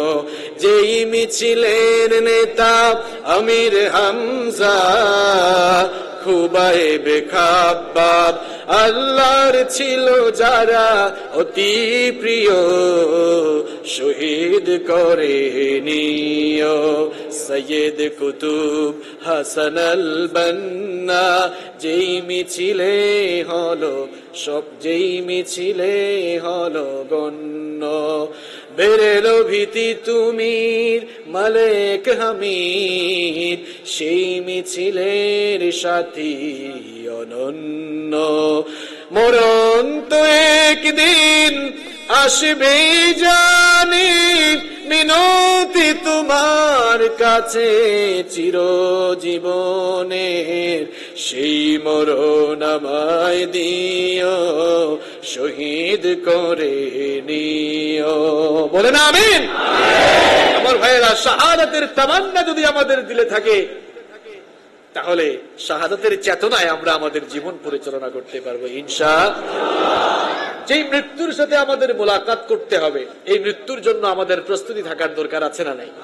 একজন সাহাবী এসে বললেন, ইয়া রাসূলুল্লাহ, বলেন সাল্লাল্লাহু, মান আকিয়াসুন নাসি ওয়া আহজামুন নাস। ওগো আল্লাহর নবী, মানুষের মধ্যে সবচাইতে বুদ্ধিমান চালাক কোন ব্যক্তি? এই প্রশ্ন আপনাদেরকে করলে আপনারা তো বলবেন, হুজুর, কম বয়সে যারা বেশি মাল কামাইতে পারে তারাই সবচেয়ে বেশি বুদ্ধিমান। কিন্তু আল্লাহর নবী কি বললেন দেখেন। আল্লাহর নবী বললেন, আমার সাহাবী শোনো, সবচেয়ে বেশি বুদ্ধিমান, মানুষের মধ্যে সর্বাধিক চালাক এবং বুদ্ধিমান সেই ব্যক্তি, আকসারুহুম যিকরাল লিল মাউতি ওয়া আকসারুহুম ইস্তিআদাদাল লিল মাউত। ওই লোকটাই সবচাইতে বেশি চালাক এবং বুদ্ধিমান, যে মৃত্যুর কথা বেশি স্মরণ করে মৃত্যুর জন্য সবচাইতে বেশি পরিমাণ প্রস্তুতি গ্রহণ করে। মৃত্যুর প্রস্তুতি যদি কারো মধ্যে থাকে, তাহলে বলেন তো এই লোকটা কি সুদ খাইতে পারে? সুদ খাওয়ার মধ্য দিয়ে কি মৃত্যুর প্রস্তুতি নেওয়া যায়? কথা কোন না কেন? ঘুষ খাওয়ার মধ্যে দিয়ে কি মৃত্যুর প্রস্তুতি নেওয়া যায়? চাঁদাবাজি করার মধ্যে দিয়ে কি মৃত্যুর প্রস্তুতি নেওয়া যায়? মৃত্যুর প্রস্তুতি সবসময় যদি আপনার মধ্যে থাকে, মৃত্যুর প্রস্তুতি কি? এই ভয়টা অন্তরে থাকা, আরে আমি কেমনে এই খারাপ কাজটা করবো, এই পাপের কাজটা করবো, কারণ এখনই তো আমার মরণ চলে আসতে। এটাই তো মৃত্যুর ভয়, এটাই তো মৃত্যুর ভয়। ফজরের আযান হয়েছে, আরে আমি কেমনে ঘুমায় থাকবো যদি এখন আমার মরণ হয়ে যায়? হইতে পারে কিনা? কারণ ঘুমটাও তো এক প্রকার মউত। এই জন্য আমরা দোয়াও করি, আল্লাহুম্মা বিসমিকা আমুতু ওয়া আহইয়া। ঘুমের দোয়াটা পারেন তো আপনারা? এটা অর্থ কি? বিস আল্লাহুম্মা, হে আমার আল্লাহ, হে আমার রব, বিসমিকা, আমি তোমার নামে, আমুতু। আলেম যারা আছেন তারা জানেন, আমুতু মাতা ইয়ামুতু, মাতা থেকে তো আসছে, তাই না? আমুতু মানে আমি মরে যাচ্ছি বলতেছেন না, কিন্তু আমি ঘুমাচ্ছি। ঘুমের আরবি হচ্ছে আন্নাউম। তাহলে আমরা বলা উচিত ছিল তো আল্লাহুম্মা বিসমিকা আনামু, আল্লাহ তোমার নামে মরে যাচ্ছি। তাহলে কেন বলছি বিসমিকা আমুতু? কারণ ঘুমটাও এক প্রকার মৃত্যু। আবার ওয়া আহইয়া, তোমার নামে আবার জেগে উঠবো। আহইয়া মানে হচ্ছে পুনরুত্থান, অর্থাৎ মরার পরে যেটাকে জীবিত করা হয়, এটাকে আরবিতে বলা হয় আহইয়া। কিন্তু ঘুম থেকে উঠে এটাকে বলা হয় ইস্তাইকাজ। আমরা তো বলতে পারতাম ওয়া আস্তাইকিজ, আবার তোমার নামেই ঘুম থেকে উঠবো, না বলে কি বললাম ওয়া আহইয়া, অর্থাৎ তুমি ছাড়া কেউ জীবিত করতে পারবে? ঘুমের মধ্যে কত মানুষ মারা গিয়েছে, এরকম আছে না নাই? তাহলে সবচেয়ে বুদ্ধিমান কে? যে সব সময় মৃত্যুর কথা অন্তরে স্মরণ রাখি। আপনাদের অন্তরে মৃত্যুর কথা স্মরণ থাকে তো? থাকলে তো আর মানুষের জায়গা জমি জোর করে দখল করতাম না, খাদ্যে ভেজাল দিতাম না। আল্লাহ তাআলা আমাদের অন্তরে মৃত্যুর স্মরণ ঢেলে দাও। সহিহ ইবনে হিব্বানের মধ্যে হাদিস এসেছে, বিশ্বনবী সাল্লাল্লাহু আলাইহি ওয়াসাল্লাম বলেছেন, আকসিরু যিকরা হাদিমিল লাযাতিল মাউত, জীবনের রং তামাশা, স্বাদ, গন্ধ বিনষ্টকারী মৃত্যুকে তোমরা বেশি বেশি করে স্মরণ। প্রিয় ভাইরা, মৃত্যু চলে আসলে আর কোনো কাজ, আর কোনো আমলও করা যাবে যেন মৃত্যু আসার আগে জীবনটাকে এমন ভাবে সাজানো উচিত। ওই যে আপনারা এটা বলেন, একটা প্রবাদ আপনারা বলেন না, এমন জীবন তুমি করিও গঠন, মরিলে হাসিবে তুমি কাঁদিবে। এমন জীবন আপনাকে গঠন করা লাগবে, আপনি চলে যাবেন মানুষ আপনার জন্য কান্না করবে। এমন জীবন যেন না হয় সারা জীবন ইসলামের বিরোধিতা করবেন, একটু ক্ষমতা পাইলেই মানুষ মারা যাওয়ার পর দেখেন না ফেসবুকে মানে কমেন্টে খালি আলহামদুলিল্লাহ লেখে, এরকম আছে না? এমন জীবন গঠন করে দেন না যে মানুষ মিষ্টি বিতরণ করবে, আলহামদুলিল্লাহ জপবে আর বলবে আল্লাহ এ মরছে ভালোই হয়েছে, এরকম বলে না? কি বলে কিনা? এমন জীবন গঠন করে যান মানুষ চোখের পানি ছেড়ে দিয়ে যেন বলে আল্লাহ এটা ভালো মানুষ ছিল, আল্লাহ তুমিও তাকে মাফ করো। এরকম জীবন আমরা গঠন করতে চাই কি চাই না? রাসূল করিম সাল্লাল্লাহু আলাইহি ওয়াসাল্লাম বলছেন, মা মিন আহাদিন ইয়ামুতু ইল্লা নাদাম, মৃত্যুর পরে এমন কোন মানুষ নেই যেই মানুষটা আফসোস করবে না। এই কথা শুনে সাহাবায়ে কেরাম রাদিয়াল্লাহু তাআলা আলাইহিম কয়েকজন প্রশ্ন করলেন, ওয়া মা নাদামাতুহু ইয়া রাসূলুল্লাহ, পড়েন সাল্লাল্লাহু আলাইহি ওয়াসাল্লাম, ওগো আল্লাহর নবী মৃত্যুর পরে মানুষ আবার কেমন করে আফসোস করবে? সবাই কেমন করে আফসোস করবে? বিশ্বনবী সাল্লাল্লাহু আলাইহি ওয়াসাল্লাম তখন বললেন, ইন কানা মুহসিনান নাদামা আল্লা ইয়াকুনু ইজদাদা, নেককার লোকেরাও মৃত্যুর পরে আফসোস করবে, আরে কেন দুনিয়াতে আরো একটু বেশি করে বাড়িয়ে ভালো কাজ করলাম না, যদি একটু আরেকটু বেশি ভালো আমল করতাম জান্নাতে স্থান আরো উন্নত হতো। সুবহানাল্লাহ। নেককারও আফসোস করবে। আর বদকার লোকেরা কেন আফসোস করবে? বদকাররা আফসোস করে বলবে, ওয়া ইন কানা মুসিআন নাদামা আল্লাহ ইস্তাতাব, বদকার লোকেরা আফসোস করে বলবে, আহারে মৃত্যুর আগে যদি তাওবা করে ভালো হয়ে যেতাম আজকে জাহান্নামে আসা লাগতো না। আফসোস করবে। কেউ ভাইরা যেন মৃত্যু আসার আগে ভালো হয়ে যাওয়ার দরকার আছে না নাই? হ্যাঁ যুবক আর তরুণ ভাইরা, তোমাকে বলছি, তোমাকে নামাজে আসার কথা বললেই তুমি বলো সময় হয় নাই। দাড়িও তো উঠে নাই, দাড়ি গোজায় নাই, আবার দাড়ি আছে কালো, অনেকে দাড়ি রাখে না। যুবক তরুণ ভাইরা, তোমরা দাড়ি রাখো না কেন ভাই? কয় হুজুর মেয়েরা তো পছন্দ করে না। দাড়ি রাখার কারণে মেয়ে পছন্দ না করলে আলহামদুলিল্লাহ আরো ভালো, কারণ ওই জাহান্নামী নারী থেকে আপনি বেঁচে গেলেন, আলহামদুলিল্লাহ। একদিকে এটা যেমন সুন্নতে রাসূল, শুধু রাসূলের সুন্নত নয়, সমস্ত নবীদের সুন্নত এটা। সমস্ত নবীদের দাড়ি ছিল কিনা? একদিকে নবীদের সুন্নত, আবার অপর দিকে দেখো এটা হচ্ছে পুরুষত্বের একটি আলামত, পুরুষত্বের নমুনা। আচ্ছা বলেন তো, মহিলাদের গালে দাড়ি উঠতে কেউ দেখছেন আপনারা? বলেন নাই যারা, আপনারা দেখছেন তাই না? দেখছেন নাকি আপনারা? তো মহিলাদের গাল ফ্রেশ থাকে, ক্লিন থাকে, আপনার গালও ফ্রেশ থাকে, ক্লিন থাকে, তো নারী পুরুষের নমুনা তো এক হয়ে যাচ্ছে। দাড়ি রাখে না, শুধু মুছ রাখে, এরকম কিছু মানুষ আছে না? আপনাদের এলাকায় আছে? প্রিয় ভাইয়েরা প্লিজ এই বদভ্যাস পরিবর্তন করেন। কেমন জানে লাগে এটা দেখতে, কিছুই নাই, শুধু কি রাখছে, এটা ভালো দেখায়? মুছওয়ালা লোকেরা তো যে কোনো কিছু খাইতেও সমস্যা হয়। হ্যাঁ, মুছওয়ালা লোকেরা যে কোনো কিছু খাইতেও। একবার একজন দেখে বলল, কি ব্যাপার এত কম বয়সে মুছ পাকলো কেমনে? কয় মুছ পাকে নাই, দুধ খাইছিলাম তো দুধের সল লেগে গেছে। তাই না? মুছ তো লম্বা, কষ্ট হয়। মদ খাইতেছে এরকম মুছ টান দিয়ে ধরে আছে। কয় ভাই এত কষ্ট করে কি খান? কয় মাকরুহ হওয়ার সম্ভাবনা আছে তো এই জন্য খাইতেছে আরাম, আর ভয় করে কিসে? এরকম অভ্যাস আমরা পরিবর্তন করব ইনশাআল্লাহ। দাড়ি রাখবেন তো সবাই? সবাই রাখবেন তো? আমার ভাইয়েরা, যুবক আর তরুণ ভাইদেরকে বলে নামাজে আসো না কেন? কয় হুজুর টাইম তো হয় নাই, দেখেন না চুল দাড়ি পাকে নাই। আচ্ছা আপনি, আপনার চুল দাড়ি পাকবে, আপনি বুড়া হবেন, হাতে লাঠি নিবেন, এই গ্যারান্টি আপনাকে কে দিল ভাই? কে দিল আপনাকে? এটা শয়তানের পজিটিভ ধোঁকা। শয়তান পজিটিভলি ধোঁকা দিচ্ছে আপনাকে, এই তোর সময় হয় নাই, এখন মসজিদে যাওয়া লাগবে না। শয়তান পজিটিভলি ধোঁকা দিয়ে যদি সে আপনাকে মসজিদ থেকে ফেরাতে পারে, শয়তানের লাভ না লস? আপনারা শয়তানকে লাভবান বানাতে চান? নামাজ পড়লে খুশি হন কে? নামাজ ছেড়ে দিলে খুশি হয় কে? তো ফজরের নামাজের সময় ঘুমিয়ে থেকে আল্লাহকে খুশি করেন না শয়তানকে খুশি করেন? আহা আফসুস, আপনি তো দিন শুরু করেন আল্লাহকে খুশি করে না, শয়তানকে খুশি করেন। আপনি তো দিনটা আবার ঠিক ঠিক বলছেন, আপনারাই কিন্তু মসজিদে আসেন না। যে হুজুর একটু আগে ইনফরমেশন দিছে, এক কাতারও হয় না। জুসের ঠেলা শুধু ঠিক ঠিক বললে হবে নাকি? হ্যাঁ, যুবক আর তরুণ ভাইয়েরা, মসজিদের সামনের কাতারগুলোতে আমাদের বৃদ্ধ যে চাচারা আছেন তারা থাকবেন, অসুবিধা নাই, কিন্তু তোমরা যদি আগে এসে ফিল আপ করতে পারো, সুন্দর আছে না নাই? মসজিদের সামনের 2-3 কাতার তোমরাই ফিল আপ করে রাখবা, কারণ যৌবন বয়সে ইবাদতের দাম কম না বেশি? ভালো করে শোনো, একজন বুড়া মানুষের সাজদায়, বুড়া মানুষের ইবাদতে আল্লাহ যত খুশি হন, যুবকের সাজদায়, যুবকের ইবাদতে আল্লাহ তার চাইতে আরো বেশি খুশি হন। বুখারীর ভেতরে, মুসলিমের ভেতরে, আবার তিরমিজির ভেতরে ওই হাদিসটি বর্ণিত হয়েছে, সাবাতুন ইউযিল্লুহুমুল্লাহু ফি যিল্লিহি ইয়াওমা লা যিল্লা ইল্লা যিল্লু। 7 শ্রেণীর মানুষকে আল্লাহ পাক কিয়ামতের দিন তার আরশের ছায়ার নিচে জায়গা দেবেন, যেদিন আল্লাহর আরশের ছায়া ছাড়া আর কোন ছায়া থাকবে না।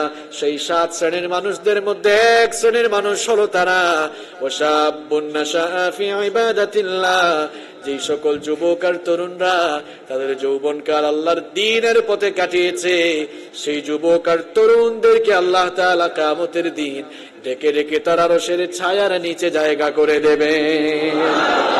আল্লাহর আরশের নিচে জায়গা পেতে চান তো আপনারা? যুবক তরুণ ভাইরা, আজ থেকে আর নামাজ কাজা করবেন?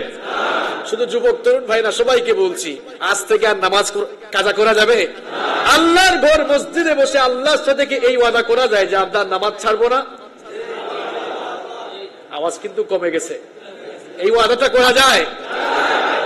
আজ থেকে আর নামাজ ছেড়ে দিব না, আল্লাহর ঘর মসজিদে বসে আল্লাহর সাথে ওয়াদা করি আমরা। একটু হাত তুলে আল্লাহকে দেখান তো, বলেন আল্লাহ, আমরা আজ থেকে মৃত্যুর আগ পর্যন্ত আর যেন নামাজ ছেড়ে না দেই, আমাদেরকে কবুল করুন।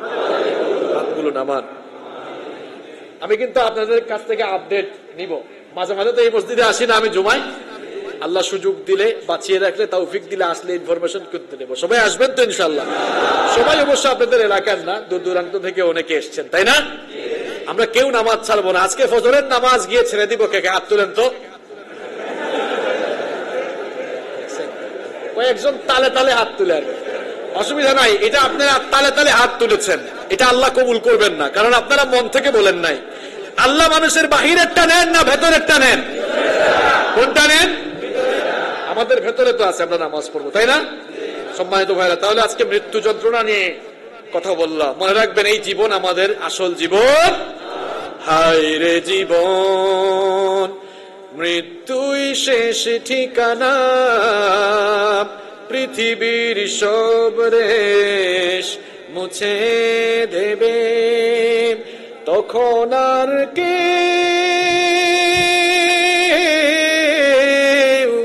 সাথী থাকবে না, সাথী থাকবে না। আমার যখন ফুরাবে দিন, আসবে গহীন রাতি, থেকো প্রভু এ জীবনে হয়ে চির সাথী, আসবে গহীন রাতি। জীবন নদীর দুকুল জুড়ে আসলে অমানিশা, থাকবে না আর দু চোখে হায় একটু আলো দিশা। জীবন নদীর দুকুল জুড়ে আসলে অমানিশা, থাকবে না আর দু চোখে হায় একটু আলো দিশা। সেদিন আমার সেদিন আমার আধার গরে তুমি থেকো বাতি, আসবে গহীন রাতি। আমার যখন ফুরাবে দিন, আসবে গহীন রাতি। থেকো আল্লাহ এ জীবনে, হয় চির সাথী, আসবে গহীন রাতি। আমার বলে যখন কাউকে পাবো না, সেদিন আমার শূন্য হিয়ায় তুমি থেকো সান্ত্বনা, তুমি থেকো সান্ত্বনা। আমার বলে যখন কাউকে পাবো না, সেদিন আমার শূন্য হিয়ায় তুমি থেকো সান্ত্বনা, তুমি থেকো সান্ত্বনা। আখির আলো নিভে যেদিন মনে আলো দিয়ে, আসবে না কে অন্ধ চোখে একটু আলো নিয়ে। সেদিন আমার অন্ধ চোখে তুমি আলোর জ্যোতি, আসবে গহীন রাতি। আমার যখন ফুরাবে দিন, আসবে গহীন রাতি। থেকো আল্লাহ এ জীবনে, হয় চির সাথী, আসবে গহীন রাতি। বলেন আমিন। কবরে কোনো সাথী আছে? কোনো বাতি আছে? সাথী হবেন কে? এজন্য আল্লাহর পথে জীবন পরিচালনার দরকার আছে না নাই? আল্লাহ তাআলা আমাদের সকলকে মৃত্যুর প্রস্তুতি নিয়ে তার পথে, তার দ্বীনের পথে জীবন পরিচালনার তৌফিক দাও, আমরা বলি আমিন।